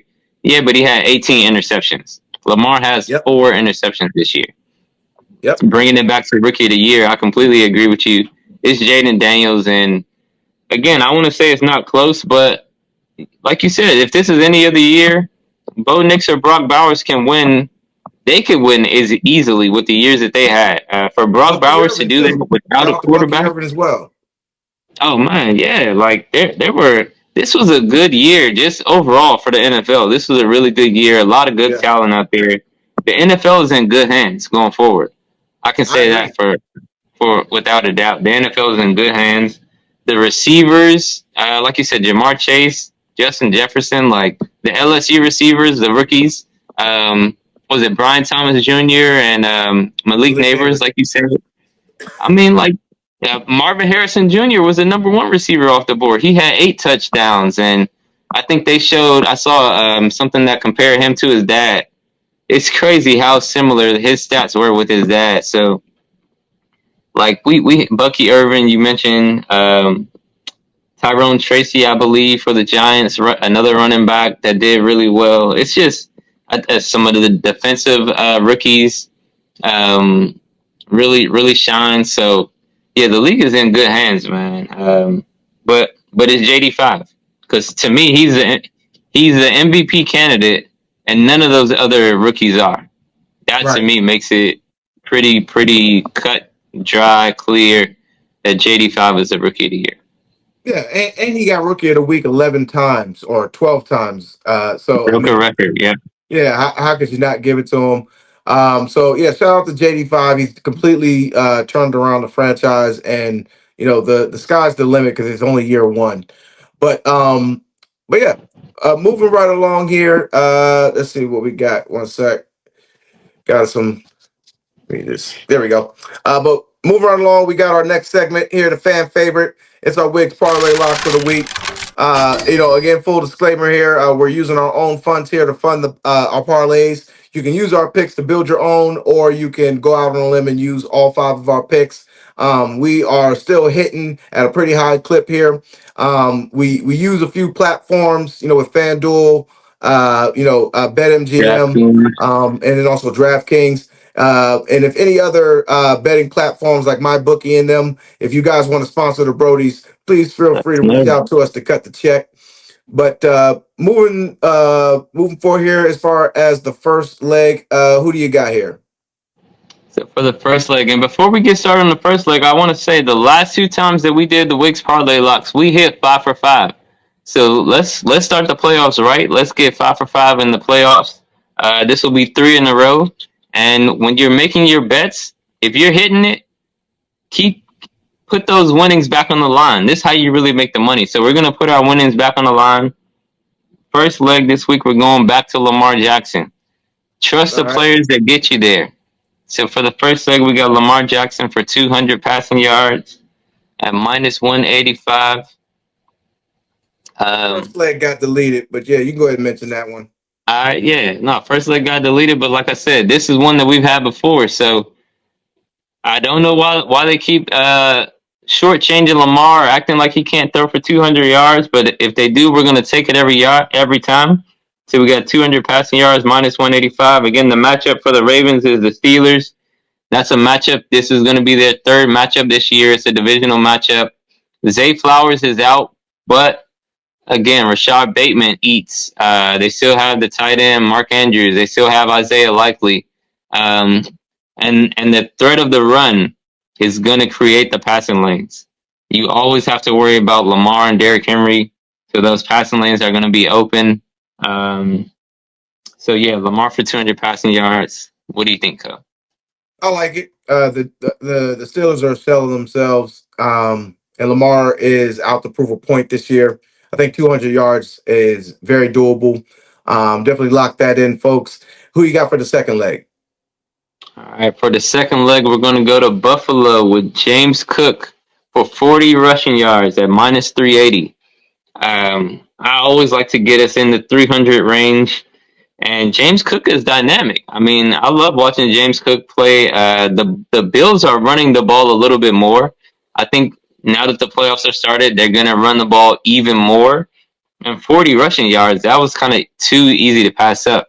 There were a lot of other running backs to choose from, but you would need more yards to get the same minus 380 or whatever for those players. So James Cook for 40 rushing yards. Again, the Bills are going against the Broncos. The Broncos do have a good defense, but the Bills have they have an offense that spreads the ball around. Josh Allen had a touchdown to at least 12 players, and the Bills overall had a touchdown to over 13. That's the most in the league. So you can't just try to take James Cook out of the offense. You can't just try to take this player because Josh Allen spreads the ball around. So I think James Cook can get his 40 rushing yards either in the first half, the second half, or by the fourth quarter. But 40 rushing yards overall, I think he'll get that. What do you think, Cook? I like it. I'd probably say it'll be a little tough because they're going against the Broncos defense, but the strength of their defense is their pass coverage. So I like 40 yards. Who do you got for the third? For the third leg, we're coming to DC. We'll be in Tampa Bay, but we're coming to DC for Scary Terry for 40 receiving yards at minus 340. We've seen what the connection looks like for Terry and Jaden Daniels. I mean, it's just been a sight to see. Terry McLaurin has, in my opinion, established himself as a top 20 receiver. That was a question mark coming into the season. Like, where is Terry? Is he top 30? Is he top 20? His production, fantasy wise, is top 5.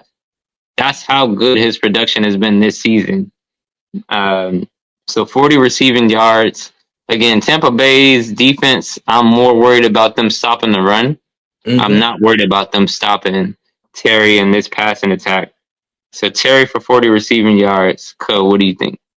I'll say that's a lot. Their secondary in Tampa is pretty bad. And like I said, it's a get back game for Jaden. And also they were a little off in that Dallas game. I think they both. I think it's safe to say that they kind of took their foot off the pedal. I think they got a little lackadaisical. They're like, we already got the playoff spot locked up. We're good to go. So that I think they got a little lazy, but I look for them to turn that up. Definitely lock that in. Who do you got for the fourth? For the fourth, we're going to stay in Tampa Bay with Mike Evans for 50 receiving yards at minus 360. Now, we've been saying it all season. We know what the Commanders are as far as the passing attack goes. However, we do have Marshawn Lattimore, and we've seen what this matchup looks like between Marshawn Lattimore and Mike Evans. I think Lattimore is going to follow Mike Evans. However, with Chris Godwin being out, Baker Mayfield and Mike Evans, that's his number one target. You saw Mike Evans needed to get, I think it was over 75 or 80 yards last week. Yeah, he needs And like got 5 more yards for his 11 straight 1,000-yard season. Yep, but for the total game, I think he needed 80, and they didn't force they I don't want to say they forced him the ball because he didn't have a catch in the first quarter, but after that they did start making sure he got those passes. Yeah. And Baker, I mean, with Mike Evans, he's a dynamic receiver. Marshawn Lattimore can't keep him from getting 50 yards. He's gonna try. It's gonna be a great matchup. I do think that Marshawn Lattimore helps our defense, but Again, 50 receiving yards for Mike Evans. He should be able to get that just because he is the number one target, and they don't have Chris Godwin. What do you think, Cole? Yeah, I definitely agree with that. I mean, they're going to they may be more run heavy, but against us because we suck at the at run stop. But yeah, 50 yards should be pretty doable. I mean, Marshawn Lattimore is definitely going to follow him along, but I mean, Mike Evans is going to find a way to get him. They're going to scheme him open. So I definitely like that. Who do you got for the fifth? For the last leg, why not stay in Tampa? Jaden Daniels for 200 passing yards at minus 285. Again, I don't know why they keep sleeping on Lamar and Jaden Daniels as far as passing yards are concerned. But if they do, we're gonna take it every time. Jaden Daniels for 200 passing yards versus the Bucks. Again, I think they can. The Bucks can stop the running game probably better than they can the passing game. So I look for Cliff Kingsbury to exploit this defense. And I don't think this is going to get done in the first half. Obviously, that would be asking for a lot. But again, I love the adjustments that Cliff Kingsbury makes at halftime. And I think after they get a good look at this defense, they're going to come back after halftime. And I think Jaden's going to go off. We know what Jaden does in the fourth quarter. So if he doesn't have it by the third, by the time the fourth quarter, if this is a close game and I see it being a close game, I think he's really going to rack up those yards and get this 200 easy. What do you think, Cole? Yeah, I agree, man. I think he's going to come out there guns blazing. I think this might be the game where he again has to put everything on his back. He runs for 200. I'm sorry, he passes for 200 and he runs for 100. And yeah, and we win 21-17. But yeah, I like that. Let us know what you think there, Brodies, for the parlay locks there. Again, if you win, hit us up so the drinks will definitely be on you. But Hey, let moving me shout along. out my boy YT. He sent me a lock. He got a 25 leg parlay. Mm, I grew up with YT and my man Marcus, the Carr brothers, and Bowie. He got a 25 leg parlay, turning $25 into 2,500. So on shout out to my 25? man. Uh, us folks out in Maryland, we know how to put a parlay together. Like I said, we've been going 5 for 5 for the last 2 weeks. We're gonna look to do it again, but I do want to show some love to my boy YT, man. A 25 leg parlay ain't easy. So No, shout out to no, it's him. not. I'm surprised he didn't get a bigger winning than Yeah, 2,500 on a 25 but leg parlay. That's crazy. he's the one that kind of taught me. I definitely, I'll say this. He taught me a little bit of the strategy of not trying to go for the biggest, the biggest spread. Go for the stuff that we can win. Again, Lamar Jackson for 200 passing yards. That should hit. Jaden Daniels for 200. Like we don't need the 300-yard game. Yeah. If they get the 300, perfect. We can settle for the 200 and go from there. So Yeah. Yeah, but that's it for the Wicks parlay locks there. That's the playoff edition there. Good luck to everybody out there with their parlays and moving right along here. Just to wrap things up, we were off for a few weeks, so the Brodies out there don't know. But as far as our fantasy talk, uh, there is a new sheriff in town. Okay, there after years of pursuing the goal, we finally reached our destination, and I am champion. Okay, for the first time in years. I mean, it's been more of an exhausting experience than exciting. Okay, I'm more exhausted than real anything talk. else. I'm telling you. Um, because I wanted to just like go in, like I really wanted to go in. All right, but I was too exhausted. But I called it. I told you I was like, if long as I'm the third or fourth seed, I'm good to go. And all of the leagues that I participated in, outside of one, all of the third or fourth seeds won. I mean, that's just how the math works. It sucks that you have you're a scoring champion. You literally put up the most points every year, and you don't do it when it matters, but it happens every year. If you look at the league last year, I won the scoring title. Didn't show up when it matters. So it's a good feeling to finally win. But the best championship is the next one, baby. We're on the number 2. We're not going to say dynasty yet, okay? But I have a feeling that this may be a dynasty unlike no other. Yeah, nah. I mean, shout out to Cove. Like you said, it's been a long time coming, and like you said, it's exhausting, man. The fantasy season is stressful, man. Like Yeah, you it have to is. be on point. You really got to manage your team from beginning to end. You have to draft well. If you miss out on draft, Toe missed out on draft night. His season was basically over. So you have to draft well. Then you have to make trades. I Mm-hmm. think you said you got Amon Ra for Stephon Diggs. That's a huge trade. Stephon's not even available. Amon Ra had a great season throughout.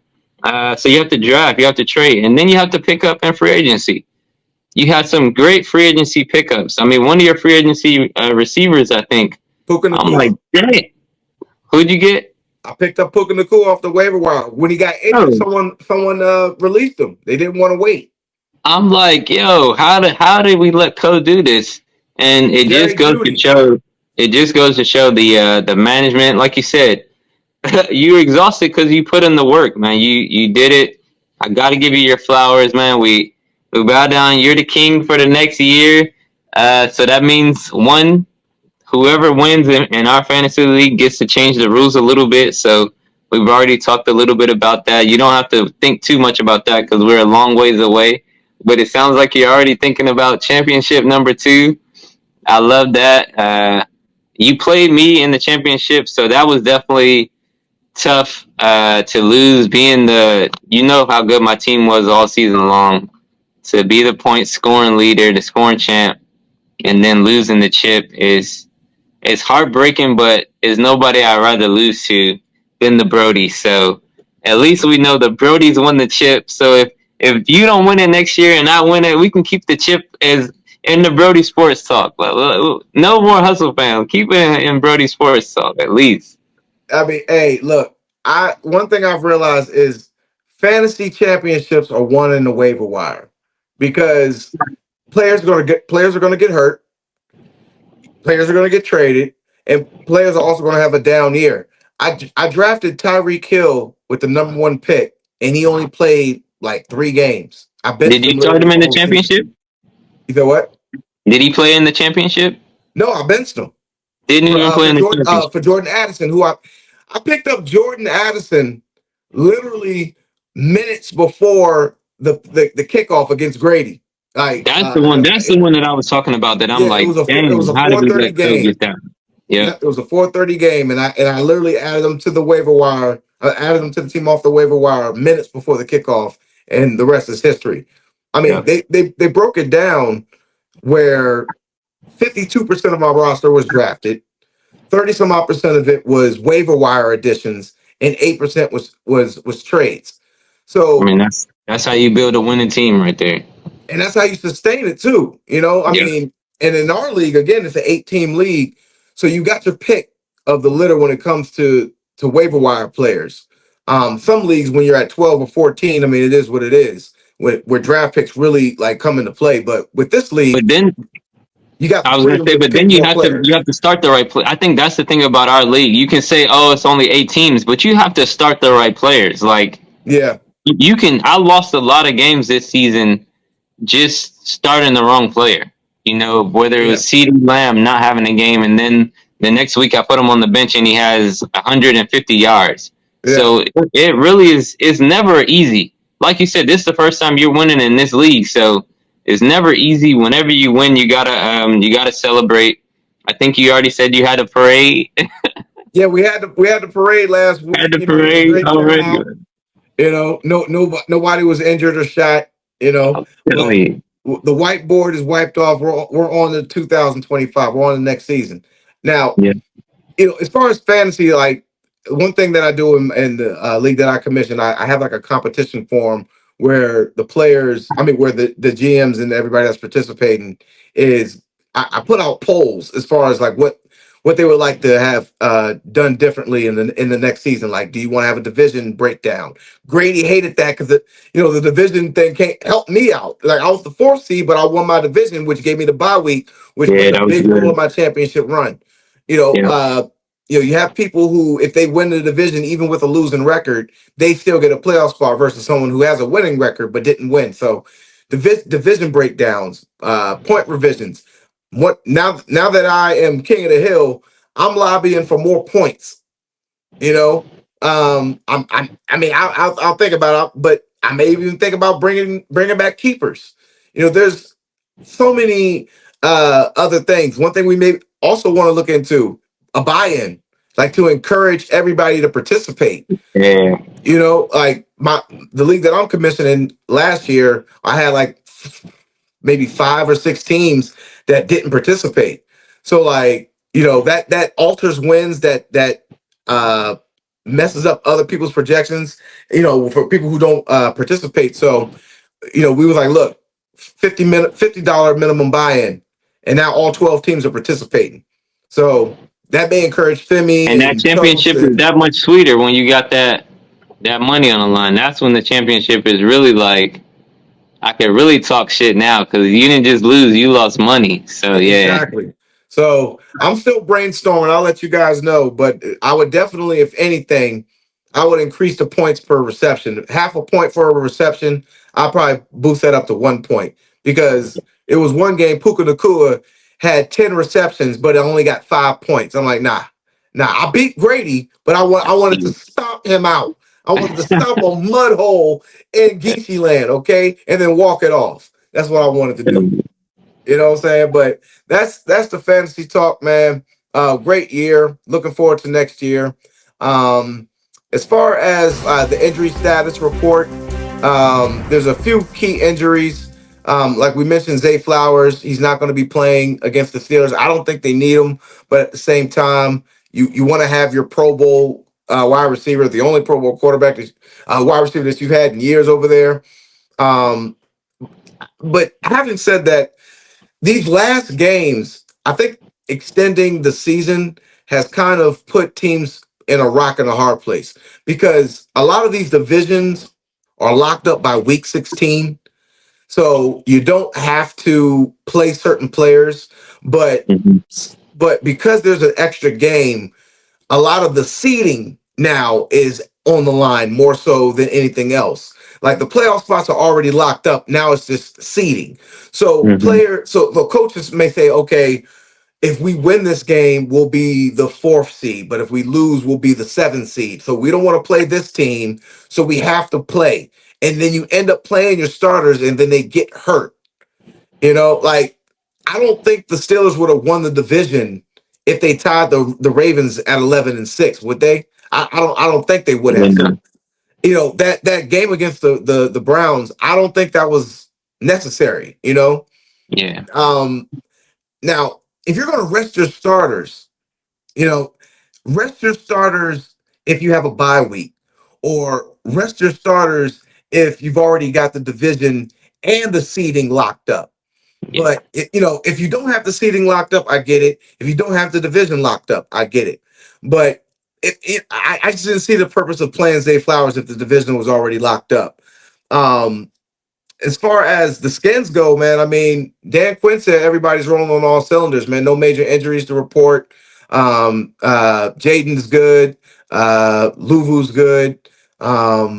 It's good. What's his name? Eckler, he's Lattimore. good. Yeah, everybody's good. Um, Nothing really to write home about as far as that goes. Amari Cooper, he's hurt. He may still be able to go, but is there anybody in the Packers? Christian Um, Watson I mentioned went yeah, and down then last Jordan week. Love had that elbow issue. Yeah. Um, but as far as injuries go, I think that's about it. No major injuries to really report outside of Zay Flowers, unless you got anything. Yeah, no, I think I just said the Christian Watson one. I didn't know Amari Cooper was out. That's been big. He hasn't he's contributed for the Bills, but he hasn't had enough of an impact to say that trade has been worth it. I would like Yeah, to see him be able to come back I would love to see Cooper and Zay be able to play next week. I think they can. I think both teams can win without those receivers this week, but the week following, I think that's what they're really preparing for. So hopefully, we can see Amari Cooper and Zay Flowers out there for the following week's playoff matchup between the Bills and Ravens. Like I said, I'm kind of looking past the Steelers for the Ravens, and I'm looking past the Broncos for the Bills because I want to see that Allen Jackson matchup. But yeah, let's hopefully these players can get better because I mean, what the playoffs are exciting when we can see our favorite players. And Exactly. Zay, you mentioned Zay being a Pro Bowler for the first time. That's huge, and we know what Amari Cooper can do. So yeah, get well Cool. soon, guys. Yeah, get well soon, man. Looking forward to the matchups this week.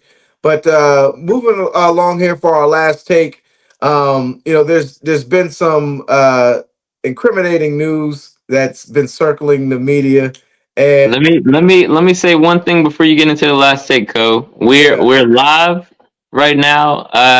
Notre Dame just won the semifinal to make it to the championship. yep, I'm So seeing that right now. Capital One Orange Bowl. So yeah, shout yeah, out to so Notre Dame. shout Shout out out to to Notre Notre Dame, Dame. They man. just won 27-24. It was a close game, very good game. The quarterbacks looked like they both kind of had some interceptions late. It was a really even matchup. So I just want to put that in. I know we don't talk enough about college football, but Yeah. we're getting to championship season. So shout out to Notre Dame and the two black coaches that were in this game.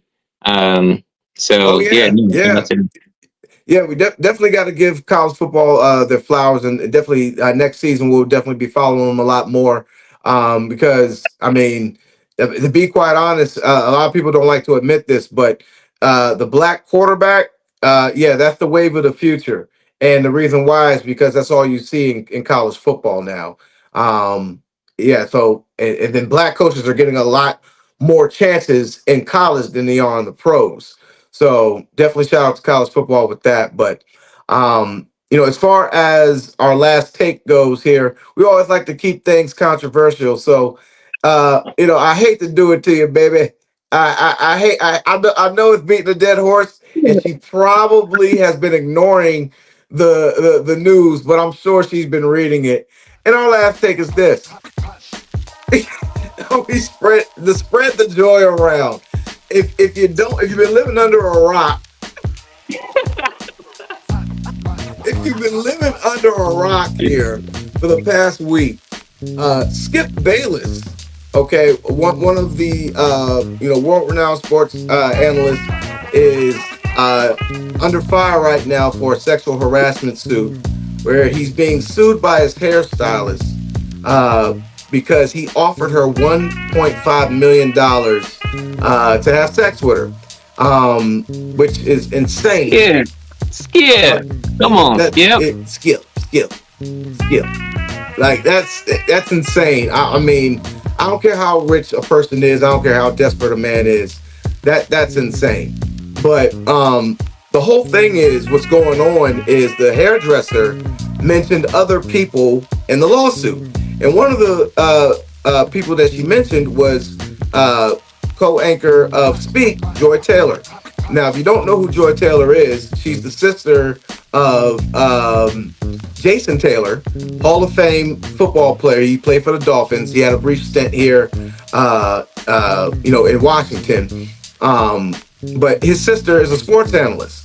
And a lot of people, even from jump, honestly, said that she got in the door because of her brother's influence and notoriety, which is understandable. Networking is a major deal when it comes to employment. All of my jobs I've gotten has been through networking, instead of me going on Indeed and throwing out job resumes. But the plaintiff had mentioned that Joy Taylor was one of the few analysts that was using what she had to get what she wanted, so to speak, by sleeping with executives and using her P power to get on with with the major television network shows, with Speak and with Undisputed, and also with Colin Cowherd. And I think the whole speculation is she's basically sleeping around to move up the ranks, and she basically admitted to it when basically asked about it, and she said that basically she was banging the executive, using the executive to get these jobs. She was banging co-hosts, and all this other stuff to get the job, and if she was going to file for sexual harassment against them when she was done using them. So I think the last take for me is there's a lot of back and forth, with the battles of the sexes saying, oh, men do it all the time. And I beg to differ. Men aren't having sex with, they may be, depending. I mean, it's 2025, you never know. But in tradition, men normally aren't having sex with executives to move up. They normally get to the executive position and use their power to have sex with someone beneath them, like a secretary, like a Joy Taylor, or Joy Taylor, who's trying to get put on. From a woman's standpoint, it's a lot of feminists, I'm sure, are probably saying, hey, she's using what she's got to get what she wants, to get power and all that good stuff. You can make that argument, but is it worth the public humiliation? Because now, all the speculation that everybody has been saying now is true. Because like even before all this came out, people speculated that she was doing stuff with people on the back end to move up. Anyway, I talk to my wife about this all the time. Look at the titties out, so. Like, bruh, like she's literally butt ass naked, damn near. And the cameraman understands the assignment. They zoom in on the cleavage, every other 5 minutes. And I'm not taking away from her talent. Like she's really good analyst. She's actually really good analyst out there, let alone ladies. But I think the problem is now that you have this scandal, and it's true. It's not like it's false. She's not being charged for anything. It's just that chick airing out her dirty laundry. Yeah. But now that we know about this, what does this do for female anchors in the future? You know what I'm saying? Like now, like I hate for like Taylor Rooks or what's the girl's name on ESPN? The dark skin girl with the play basketball. Yeah, I can't think of her name. I forgot her name. But just all the female analysts out there, like that sets them back now because of this. And now, God forbid, they may be expecting like, well, hey, if you wanna get on TV, you know what you got to do. And I'm just like, that's not fair, man. I don't like that. I hate that for Joy. Obviously, it's the flavor of the week. In time, it'll probably pass over. But her character's been tainted right now, man. What do you think? Yeah, I think the biggest thing that I take from the lawsuit in reference to Joy is the part where she says, if I don't get my way, I'm going to say I was harassed. That's the part that to me is not okay, because women are fighting for equality. And to me, this is where the equality is kind of the whole question of, can we have an equal male and female workplace or just relationship? If we're having sex, it's an even exchange. You get this and I get something. Like you get something and I get something. It shouldn't be sex for money. Once we start saying or sex for money or sex for position, that's when it's not an equal exchange anymore, because now you're getting sex and something. All I got was sex out of it. I didn't get anything out of it. Yeah. Except sex. You got sex and a position. Like you said, it's not similar for men, because most of the time a man is not having sex to get ahead. He's having sex while he's already ahead, and he's risking his job by doing that, because a lot of companies have a lot of companies have the rule that you can't even date coworkers. Yeah. So a lot of people, again, when they do this, they're risking their jobs, their marriages, relationships, things like that, by doing it. So that's that. But like I said, to me, the biggest part is if you're gonna do that, you can't then turn around and say, I'll just claim sexual harassment. That's the part that kind of muddies the waters. You know, it's like saying, oh, I want this job, and if you don't give it to me, I'm going to claim racism. You know, that's going to set black people back, because we want it to be based on our merit. We want it to be based on, you know, the hard work that we put in. And like you said, Joy Taylor is actually really good at what she does. Yeah. When she talks, I'm listening to her, because I think she adds value when she speaks. Again, I always say I hate comparing, but I don't listen to Molly Caramel on First Take. I don't think she adds a lot of value to me. She's just a pretty face to me, but she's not really. She's not adding the value, in my opinion, that Joy Taylor is. Taylor Rooks, you mentioned somebody else that you don't want this to fall back on Taylor Rooks, because they've been really good friends. They've had a podcast together. And you don't want to start looking at Taylor a certain type of way because of what Joy did. And it just starts to put in question, wow, Taylor Rooks is really moving up. Is she doing the same thing behind the scenes? Same thing, yep. Yeah, like that's just not something that you want on yourself. It's not something you want on the people around you. And yeah, that to me is the biggest thing. I think you mentioned something earlier too.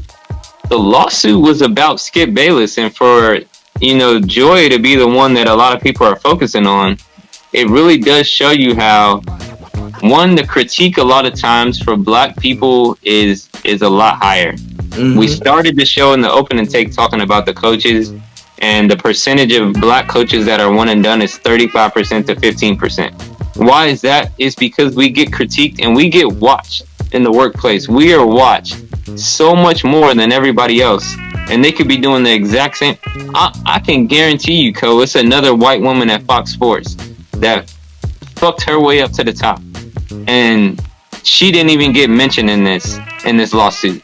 But as a black person, we are watched, and we're the expectations for us are so much higher that, like people always say, we have to work twice as hard to get half as much.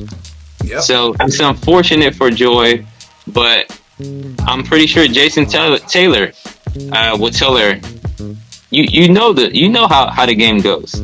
I'm sure you know, Stephen A. Smith has come out and talked about it. Shannon Sharp, who's one of her ex-coworkers, talked about it. You know how the game goes. You gotta, and again, Joy's the type of person, she's got her titties out on TV. Let's just keep it a buck. Let's keep it real. She got her titties out on TV for the world to see. She's using it. She's playing it up. She's utilizing her titties. She's utilizing her pussy. And again, if you just utilize it to get ahead, I think that's okay. But when you start saying stuff like, if I don't get this, I'm going to claim sexual harassment, that's when I have a problem with it. Now, can she be sued for that? I think one of the things that the hairstylist was saying that I guess she had a problem with was she brought up the harassment to Joy, and Joy was kind of like, hey, get in where you fit in. Like, this is what it is. So I don't know if you can be sued for that. That's again where I think the lawsuit really just goes back to Skip, and it really just messes up Joy's reputation. One thing about Fox News, they act like nothing happened at all. They put out a statement and it was business as usual. Skip Bayless, I mean, Skip's not on Fox anymore, so he's just doing his show. I don't even think Skip mentioned it. Yeah, Fox News did mention it, but Joy Taylor is right back on TV, hosting like nothing happened. So yeah, I mean, the very next day after everything was transpired, she was doing the show like nothing happened. So definitely, she didn't have her titties out. I could say that. Ironically enough, the next episode she was fully covered. Ironically enough, you know, but like. Definitely, that just goes to speak to the professionalism that these anchors are under. I mean, you literally have to go on camera the next day after just being publicly humiliated. So it speaks a lot about her character. But to your point, it also speaks about her as a professional.